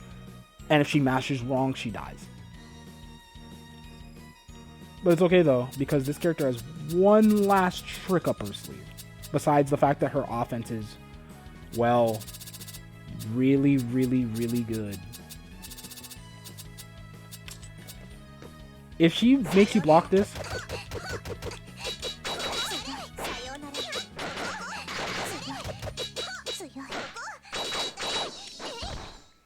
this character does a lot of guard damage.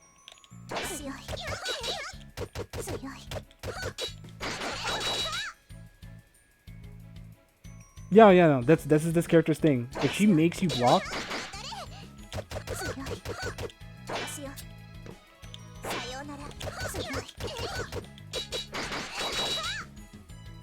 See?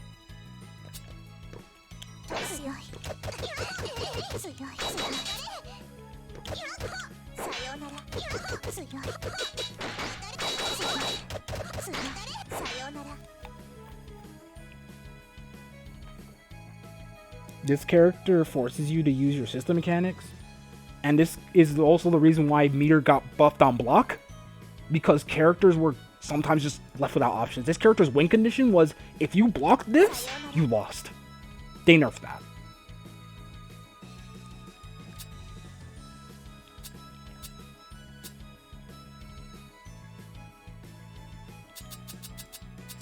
So now you literally just do boom, stuff like that.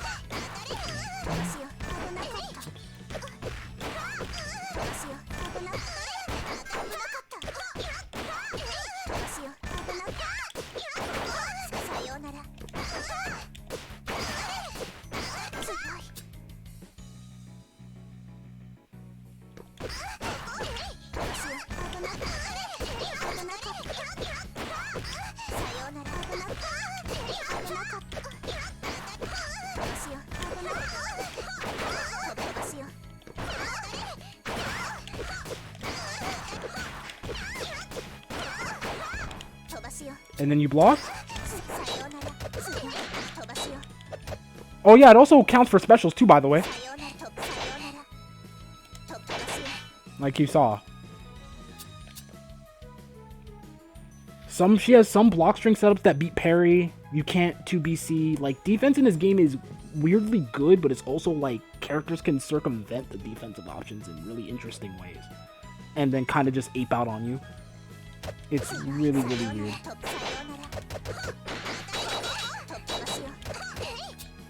But let's not forget, she also has, well, normal FRC.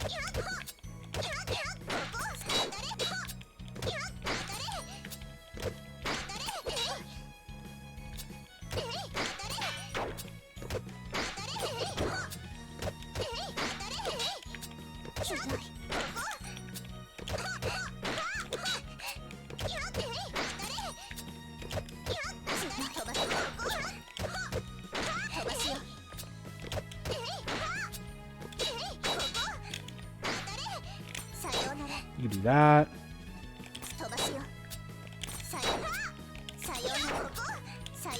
You can do that. Mix. And Arrow Plus, because all the shadows are safe. For most of them, at least. I know this one, no matter what, is still, like, relatively minus. Unless it hits meaty. Character's broken. Character's also not broken. She's the 4th best character in the game, because the 3 characters that are better than her are just stupid. And all 3 of them are the characters that I went over before. She was at one point the best character in the game, but that's because she had the block string infinite, the guard break setups, and if she did guard break you, if this character guard broke you, got random counter hit, just this. If this character hits you with this,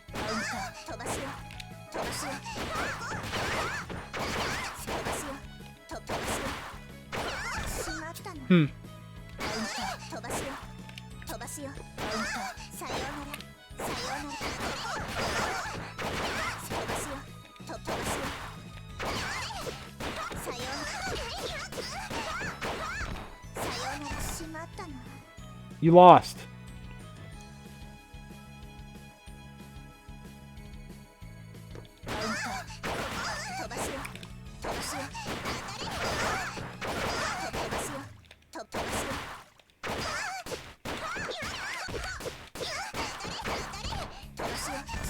By the way, that was all meterless, and this character does have 1 super right now. 2 on 4D.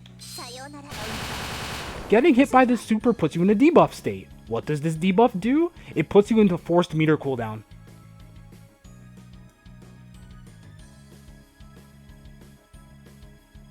So you actually gain meter slower if she hits you with that super.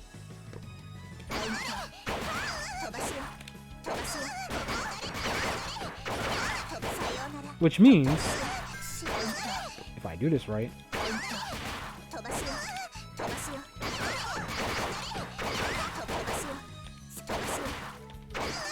Oh yeah, no, win conditions are crap. 40, 28, 37, 37, 32. So this is their best starting now.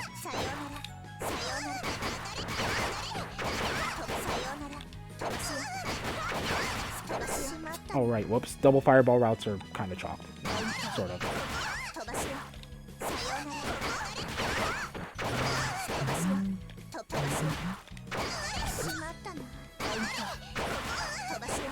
Could do it. If I can actually do the route, it'd be fun.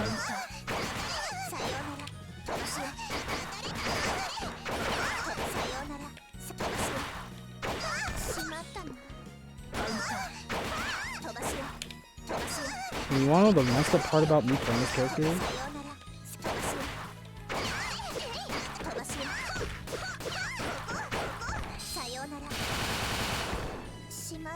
What I'm doing is unoptimal.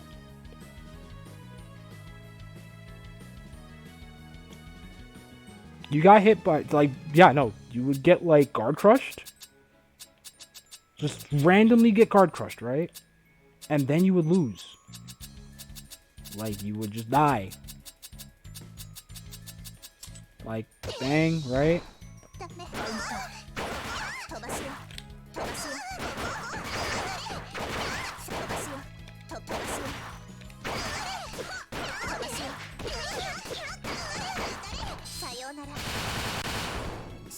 Yeah.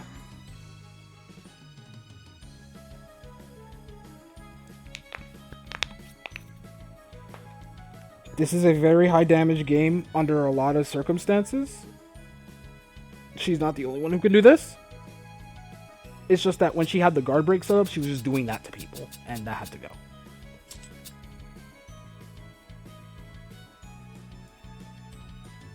Once again, this is not the best character in the game.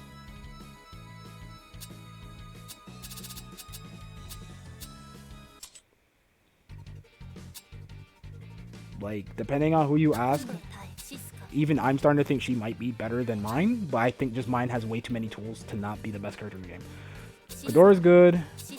This character's jokes. Alright, I'm gonna breeze over her because I do not have the time.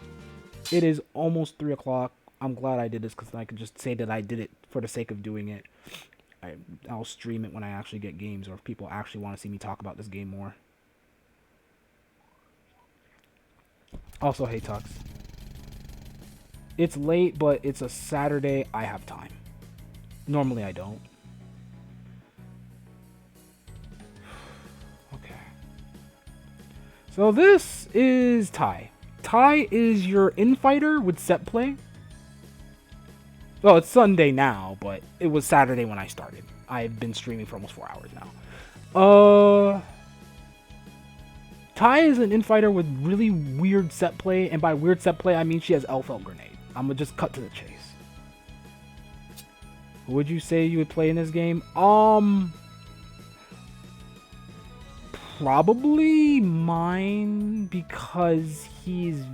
You know, let me go back to character select so I can explain this better. You'd probably play him because he's just all-around strong. He's good.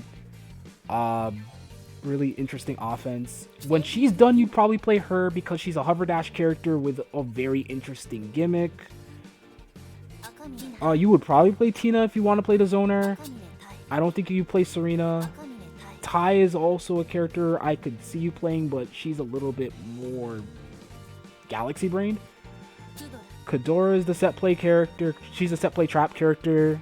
You would probably like her, but you probably wouldn't get. You would have to get used to her movement. It's really unorthodox. Tai's design is good, but Tux, to answer your question, you just probably play mine or Cecil.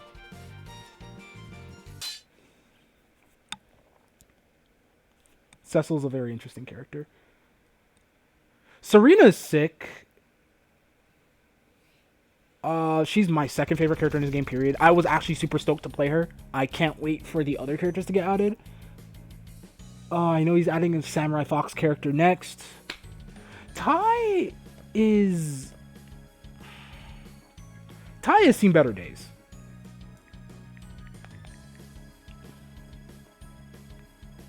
she's not a horrible character. It's just because of how strong the top tiers are and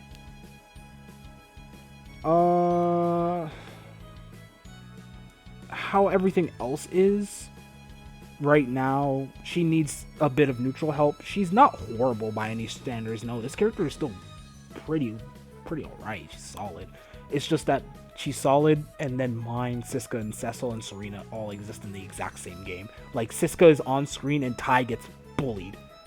Like, if Tai doesn't get the first hit, she's not winning, and it's not a good job.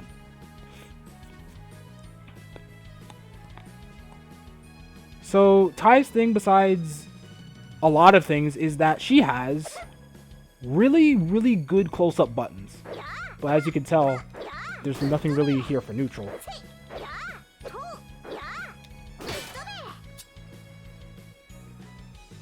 What Tai does have that a lot of characters don't is that this character has invuln on like 90% of her buttons. She has like 7 different anti-airs. She has like 7 different anti-airs, 3 different low crushes, buttons. When she's in your face, she oppresses you.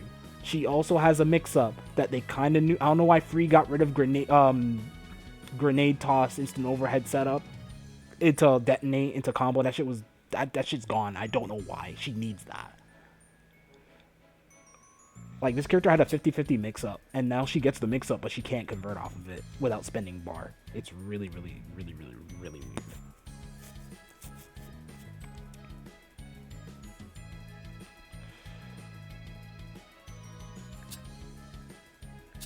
So, let me just go run through the buttons. Really good job. 5A. She has auto combos, by the way. She's the only character in this game with, like, full auto combo chains besides Kadora's 5A series.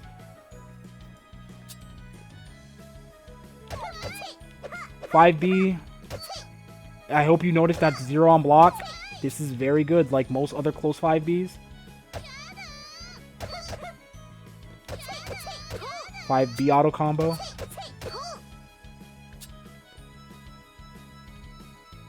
5C. Okay, so 5C is funny. This has upper body invuln frame 1. Up, so upper body invuln. Those two don't.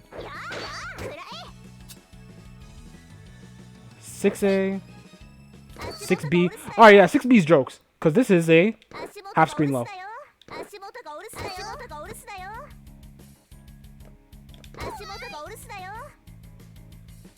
6C. Plus on block thrust. There used to be a charged and uncharged version. Don't know why it's one move again. 5D. Crushes lows. Really good. Overhead. Anti-air again. Overhead. This is just Urian stand heavy kick.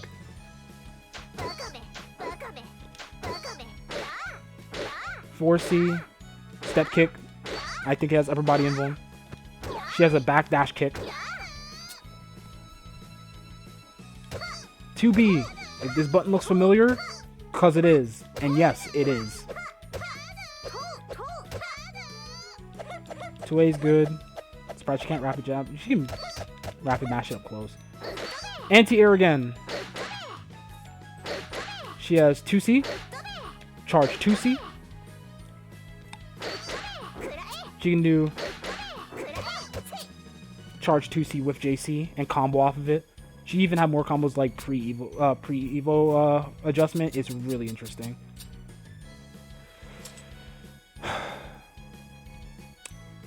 "2D is jokes." Why is 2D jokes? Yes, it does low profile, by the way. It's really funny. 2D. 4D, stomp. Pretty sure this is a mid. If you charge it,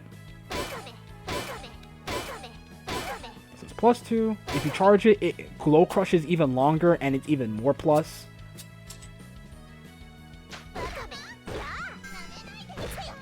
What else is there? Because there's some buttons I'm definitely missing.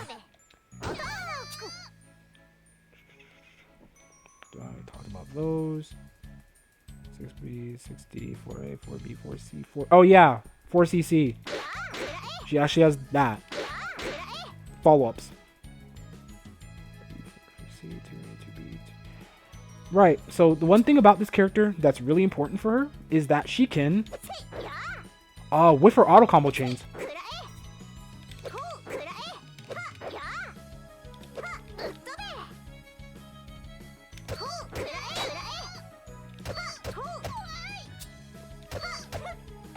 So she can go straight into like the other sections of her auto combos if she wants to. For either pressure to just immediately get to an anti-air if she really needs to.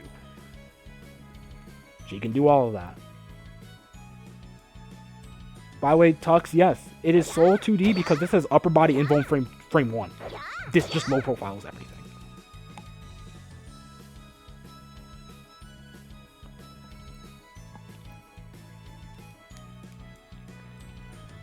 JA, really good air to ground. I want to just point out this character's movement is really good. Her air dash is really long.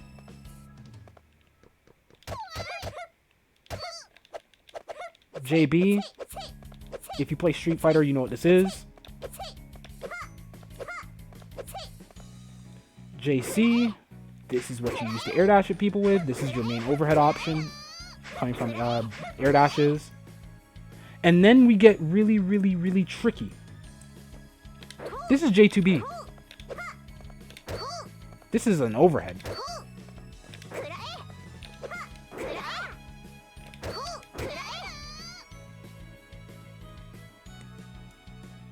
Yeah, this character used to just get you with things. It's really sick. She still kind of can. She also has Taco Kick.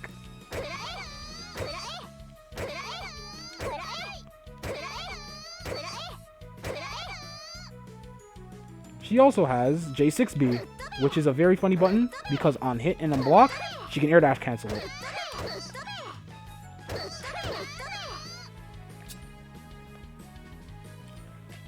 So who wants to see an overhead? That's JD. This is an instant overhead.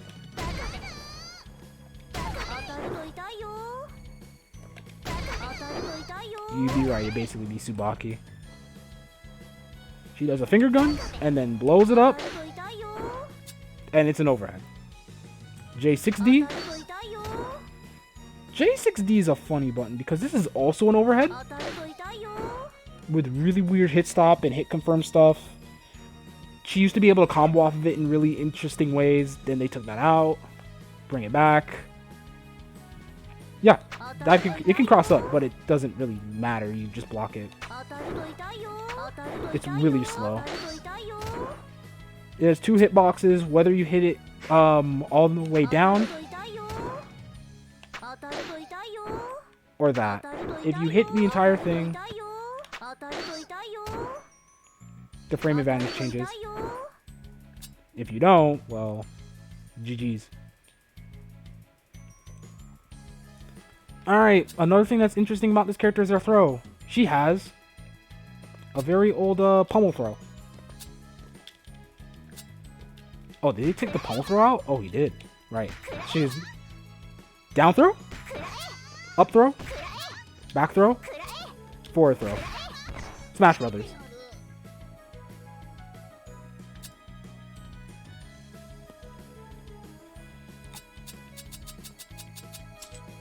Air throw, dunk.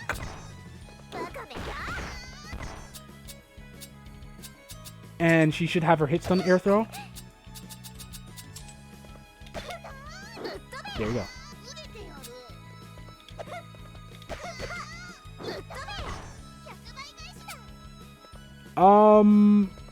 So here's the thing, Tux. Every throw in this game is 1 frame on the ground. And in the air as well. You cannot combo off of throws properly without spending meter.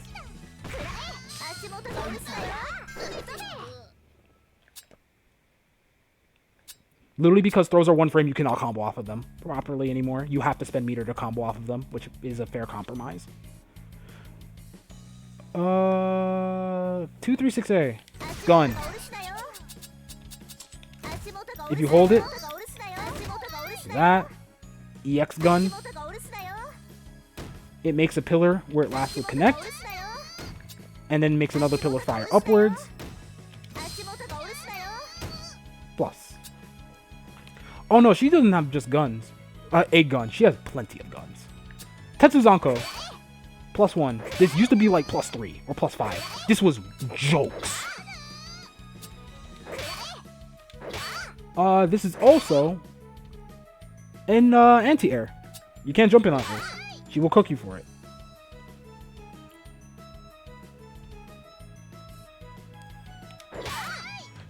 It's what you call it? Akira shoulder tackle. You can call it Slayer 6A. It's almost the same thing, but it's just 236B shoulder tackle plus on block. It used to be more plus, very plus actually. All right. So when I said this character had L-Felt grenade, I wasn't lying.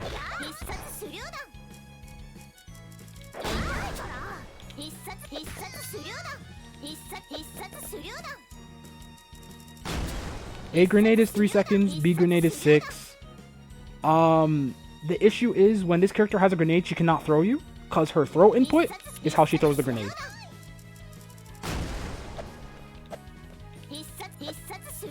She has 8 throw angles, down, in front of her, forward, up, forward, and she has them in the air as well. What this character does is she tries to play neutral by throwing grenade. Oh yeah, no, grenades are okay.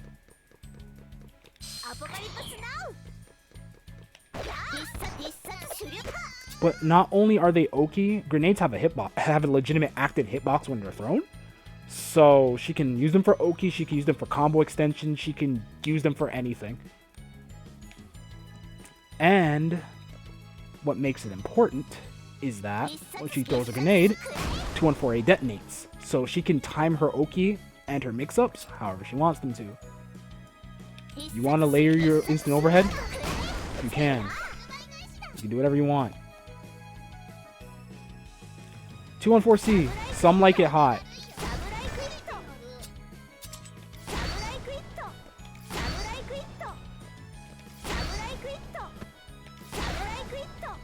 The further you are, the safer it is, basically. She just takes out an M4 carbine and just starts blasting.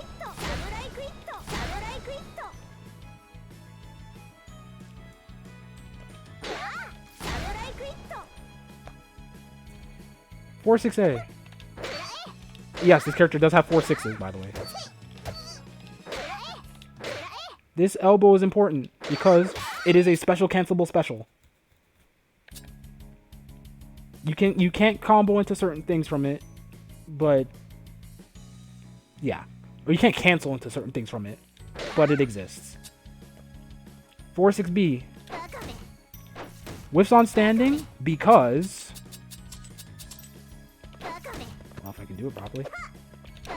It's air unblockable. It used to be +1 on standing and then whiffed on crouch, but it doesn't matter. 4-6C. You cannot anti-air this, like, until it is active. So when she's completely, like, gone, you cannot do anything. She just kicks you in your head. Alright, now I get to talk about this character's mechanic, which is really sick and really cool. You see that timer on her? For about 10 seconds, this character is in Genajin.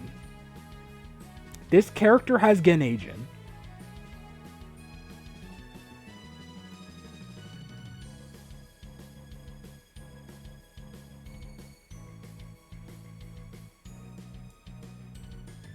It's so sick. By hitting 6C, 4-6C, or some other moves, if I remember correctly. It's like 6C, 4-6C, and... what? Yeah, so 6C and 4-6C, that triggered his state. When she's like this, she has no Gatling restrictions. She just... does everything. And when she starts pressing certain buttons, which is mainly her command normals, yeah, Feng Shui Engine mixed with Genajin. because she can cancel anything into anything.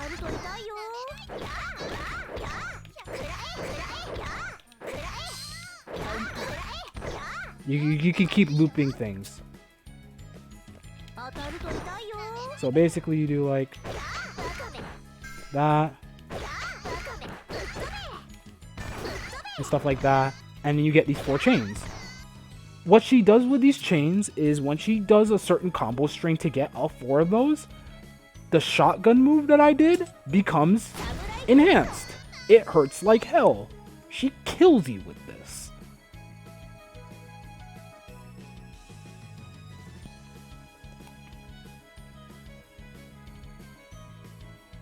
You just lose. It's really sick. As for her supers, 236D, gun, kills your frame rate, but it's pretty sick.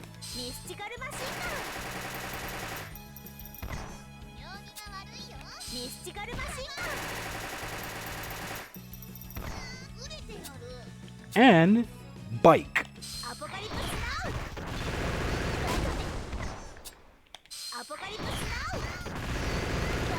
If you press the B button, she throws the bike out like that. If she presses the C button, the bike just blows up on the spot. Yes.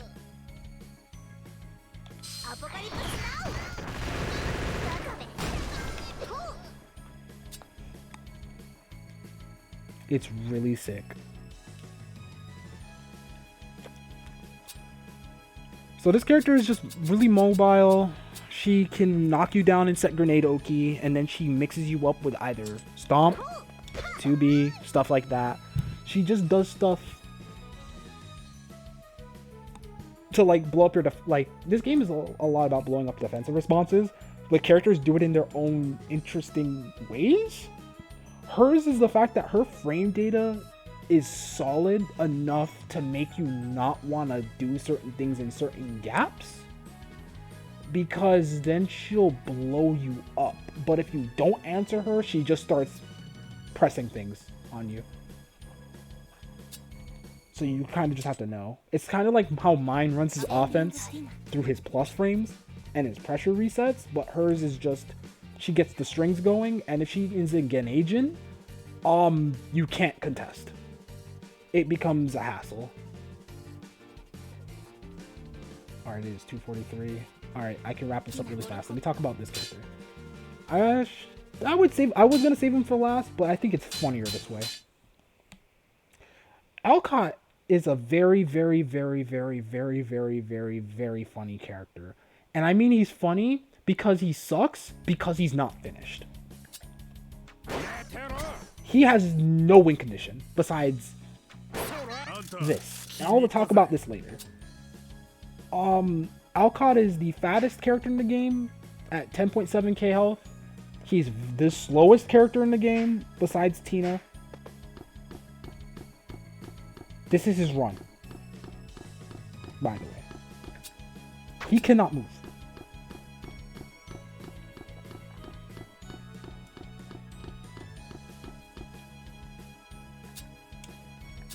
What Alcott is designed for at this current juncture is that he has buttons that hit really, really weirdly neutral, as you can tell from, well, that. There. There you go. Buttons. This character is buttons.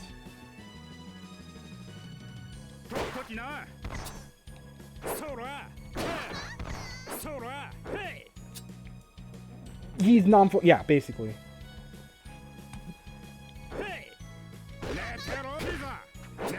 But this character is goofy because he has a lot of really funny things about him.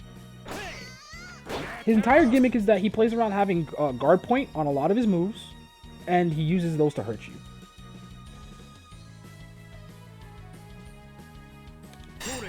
We don't know what this does. He kind of just poses, it does damage. No, this is not the Fame character. I don't think Fame would ever play this character.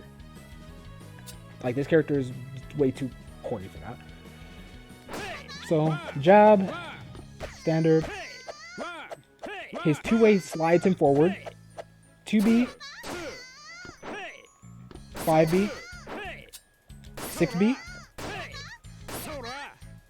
5C, 6C is an overhead, and then it's 5D, 2D, 5D guard points mids and highs, 2D guard points lows and only lows. Fane would play mine. He would not play anybody else. I'm sorry. Fane will play the Shoto. 6A standard anti-air. 2C is your sweep. And then things get goofy. JA, pretty good air to air. JC, very, very, very cracked air to ground because it crosses up.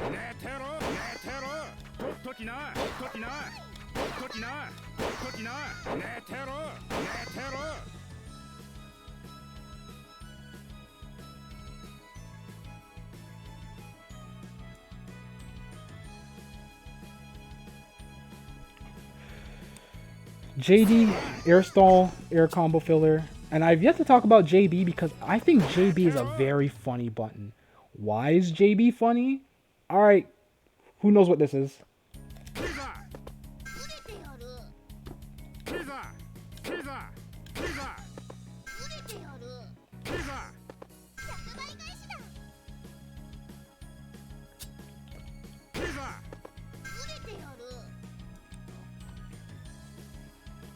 He literally has Falcon knee. He just has the knee. I love it.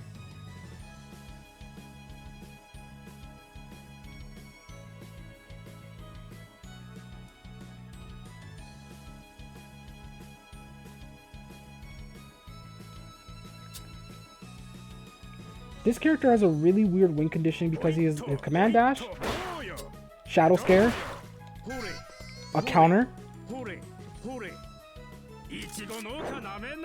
some punch, and a wind up. He has no supers. He has nothing. His throw is funny because plants you into the ground or hits you, whiffs, just frame.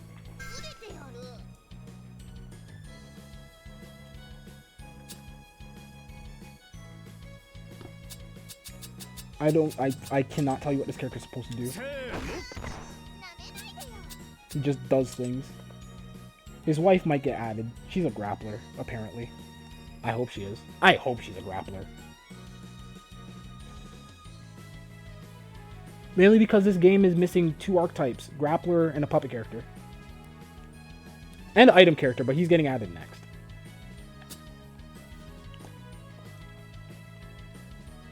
So I've been skirting around this. I'm going to talk about it straight up. Punch is 236. Punch doesn't do anything. Unless you wind up his arm. I'm about to hit Saving Tina really hard. I want you to assume how much damage this is about to do.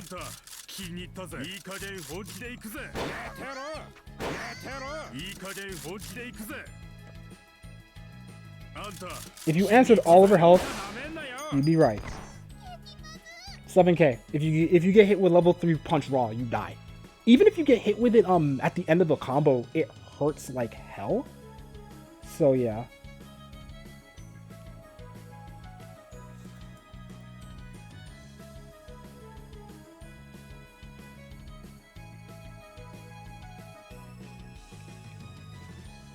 Unfinished character. He's cool.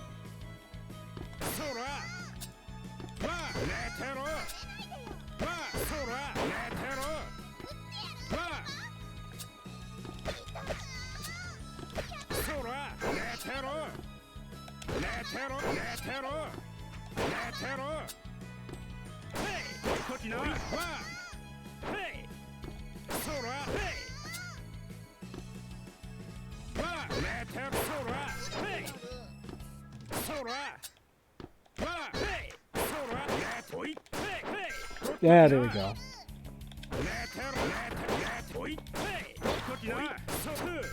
Yeah.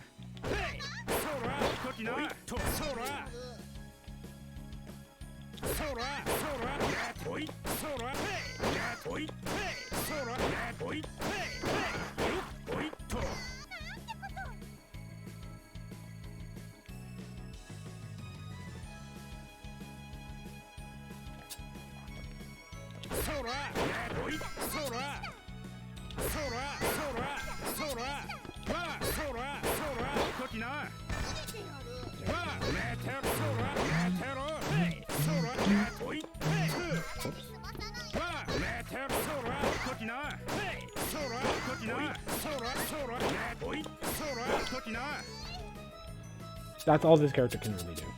He hits you hard. He doesn't have a win condition. His moves don't work. Yeah. Okay, let's talk about Zoner Tina. So there are two Tinas in this game. Tina and Saving Tina. Tina is the Zoner with Sin's calorie mechanic. So she eats to zone. Whenever she's walking, she eats. She cannot run. Her backdash is alright. It has the invuln, but it doesn't go anywhere. Her forward run, the longer she runs, she tires herself out. And then she can't, well, do anything. Her zoning is tied. Her projectiles are tied to her calories. If she does not have proper calories, she cannot really zone. Her moves become really bad. She cannot run for too long, or else she tires herself out. Her only non-calorie design normal is 5A.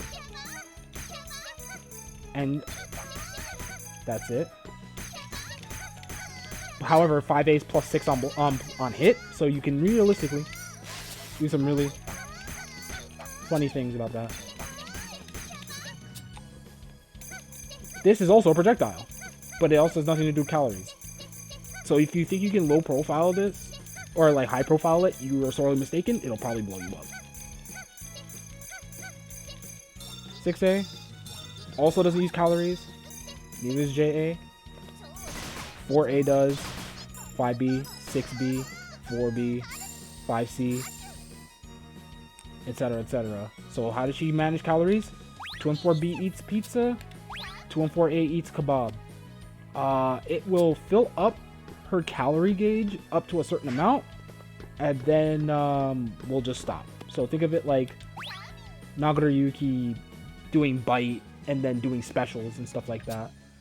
If Saving Tina does it, pizza is guaranteed to fill up her calories for a certain amount of time and then run out. So see? She does that.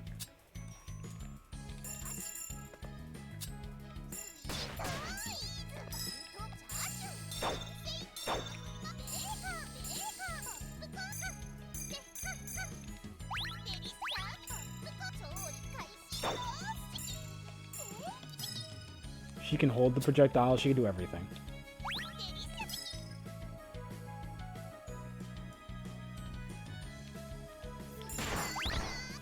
Whenever she hits you with her sweep, she drops food, which she can eat to gain more calories back.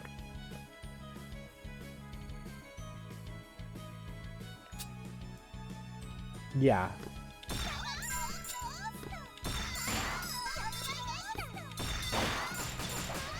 Yes, she's a Zoner Sin.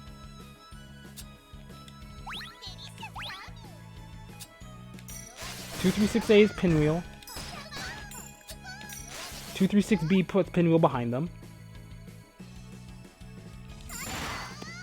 If you have the calories to actually use her stuff, because she can't use her specials without any calories. 2-3C is a delayed projectile. 2-1-4C is DP. Yes, that's a DP. It's a DP that makes a barrier and that eats projectiles. She can only have one out at a time.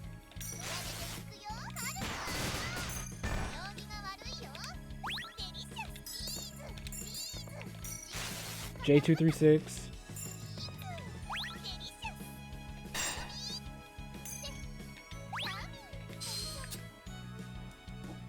And that's it. I swear she had another special. I think she had up pinwheel. I don't. Let me check. Because I know Saving Tina does.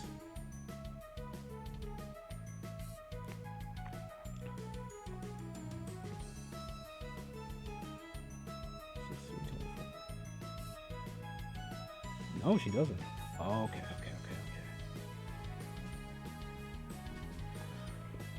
But yeah, her normal kit is really bizarre. She also has the best air throw in the game because it always allows her to eat.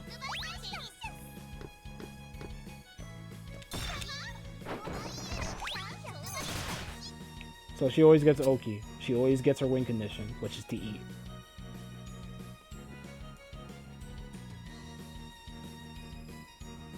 So her normals are really weird. JD is the funniest normal because depending on how high up she is and depending on how many calories she has, it does more damage. Also becomes unblockable.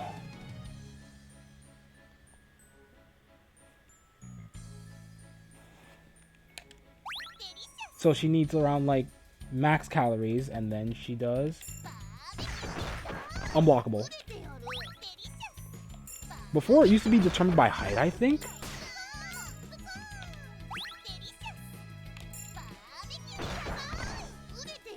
Etc.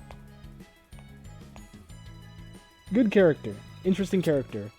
2-on-4 super. Set play. It used to be more busted because on the way up, the birds were air unblockable.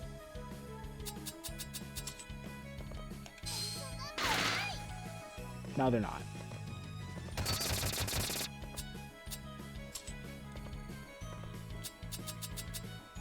But now we have the real reason why you play this character, besides her being really cute. If you have full calories and you have enough meter for super, you do this.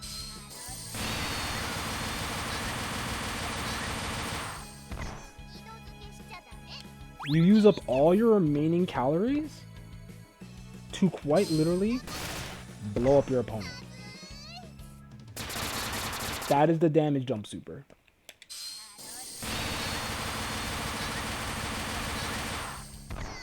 It's really sick.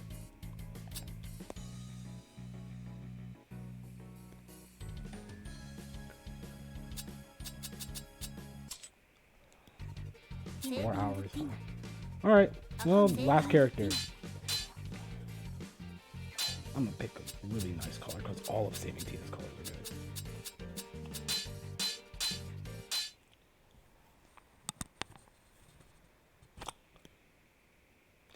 Now, if Tina is the zoner, Saving Tina is the hybrid zoner with unorthodox movement.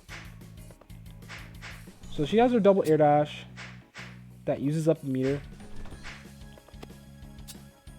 As does Tina. Funnily enough, I forgot to bring up about Tina.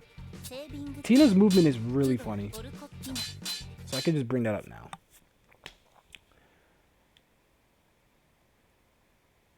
Both of them have a meter for their movement options, or their resources in general. Regular Tina has Kirby jumps.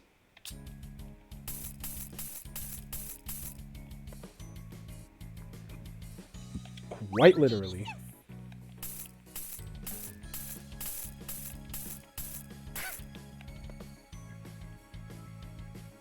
This is what makes her zoning really, like, potent.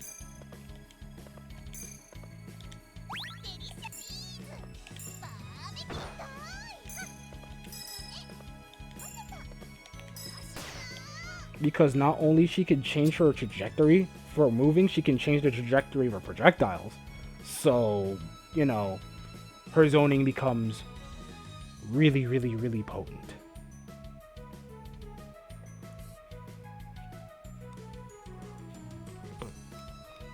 Saving Tina has roughly the same thing, but it's more straightforward.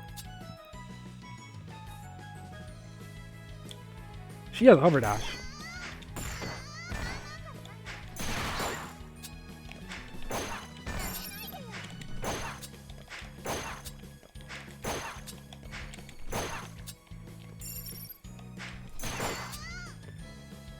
Saving Tina's entire thing is that she has the same normals. She can't run, because if she runs, she trips.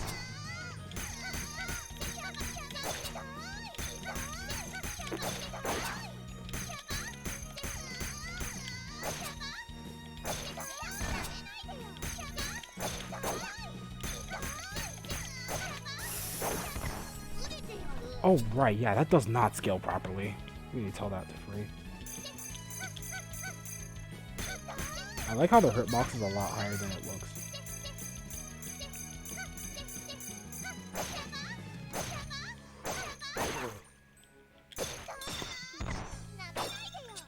Her toolkit is just really weird because half of it is projectiles, but the other half is her flying at you.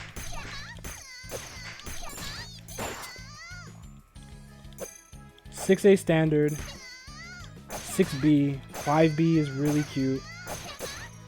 She has 4B,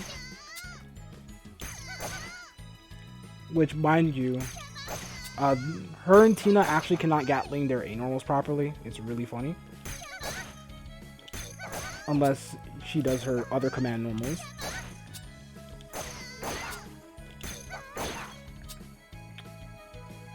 Two B's a really nice low, if I remember correctly. It should be a low. Yep. 5C is funny because 5C is just an overhead. It is a safe on block overhead because of course it is.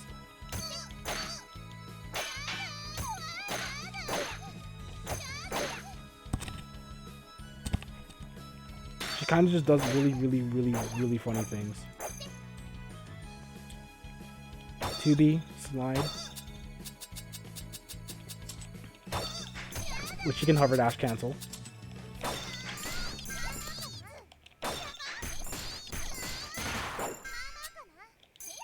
JA, JB, selfie stick. It's really cute. JC's a flip kick. I think this is a mid. Don't remember correctly. Yeah, it's all a mid. It's overhead into low.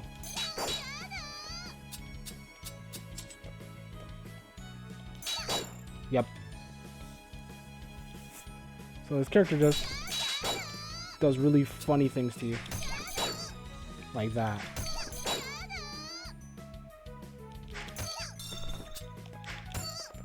But when she's flying, she has other moves.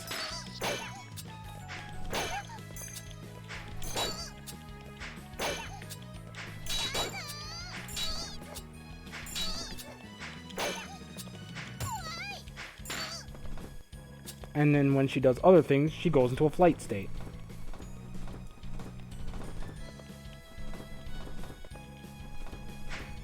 When she's like that, she can air dash, she can do everything.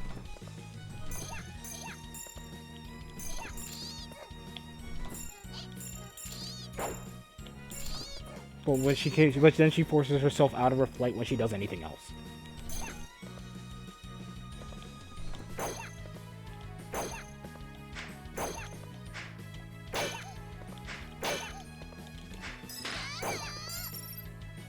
$5D is interesting because 5D does nothing. It used to be a poison effect. Now it does nothing.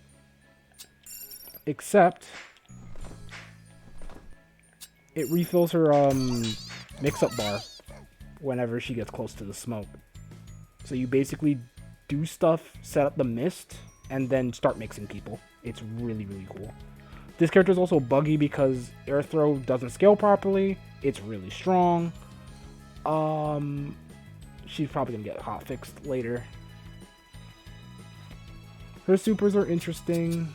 Her whole kit is really weird.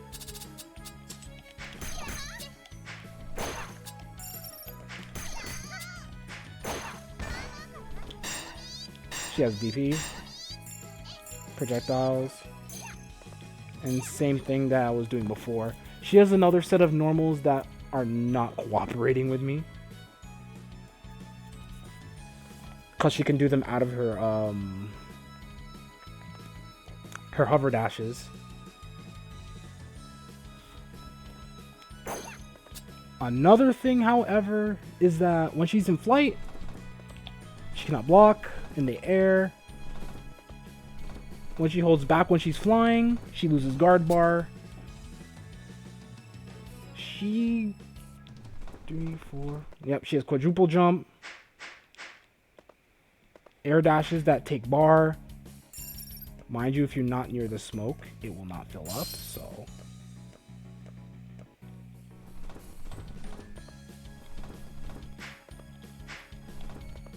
do all that.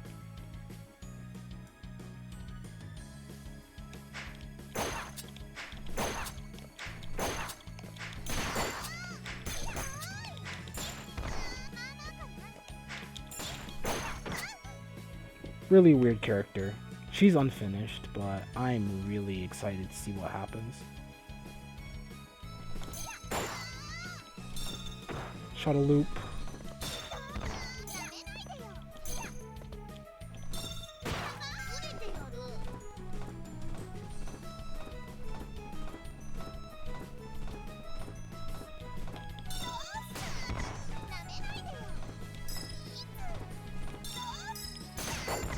Projectiles. But that's basically it. That's basically the character. Her supers. Puts herself into flight. Or... does she not have air super anymore? She should still have it.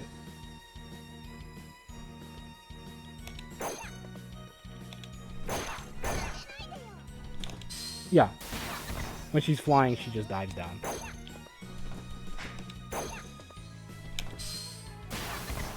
That's it.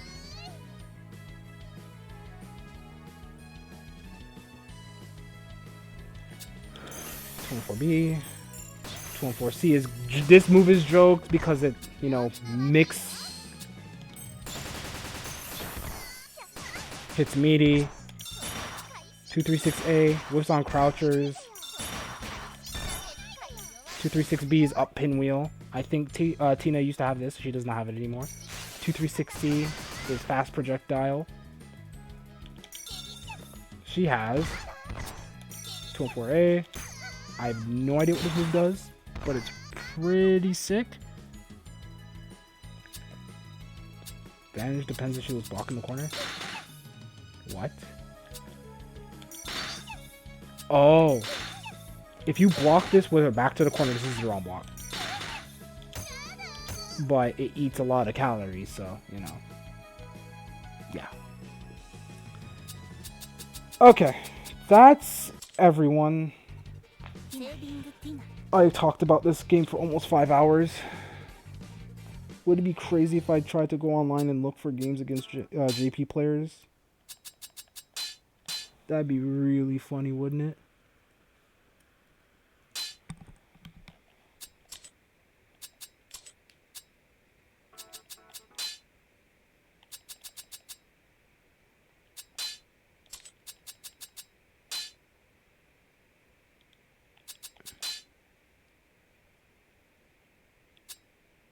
Yep, nobody there. Makes sense.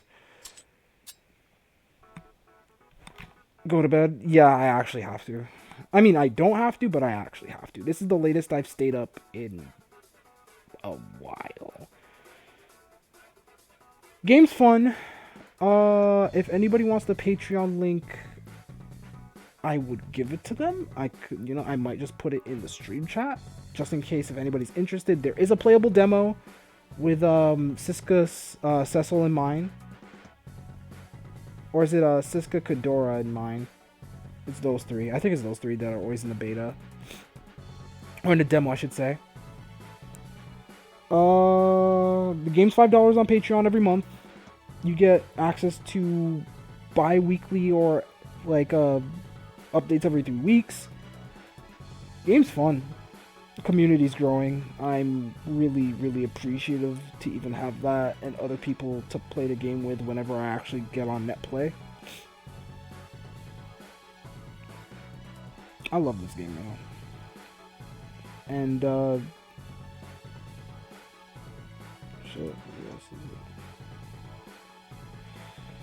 it? To the Japanese players in my stream chat, Fail and Komoya, let me look at this again so I can actually pronounce it right, because I'm getting tired. Komentoyu, thanks for watching, honestly. I rambled a lot, and even though you probably wouldn't be able to understand this, I appreciate all of this a lot.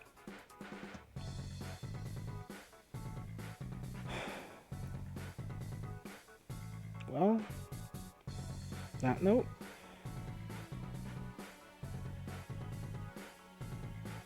I'm gonna just go to bed now. I am very exhausted.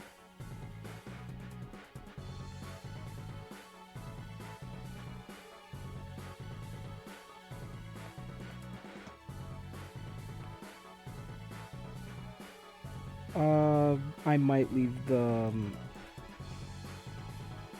I might just leave the VOD up or just download it to YouTube or something. This is kind of just a spur of the moment thing. I don't mind talking about the game again. I don't even mind like streaming it if I'm trying to get games. So yeah. Good night, y'all. Well, good morning in some instances. Take care. I'm gonna talk about this game for the next 2 to 3 years. Thanks for listening to me ramble. I really appreciate it.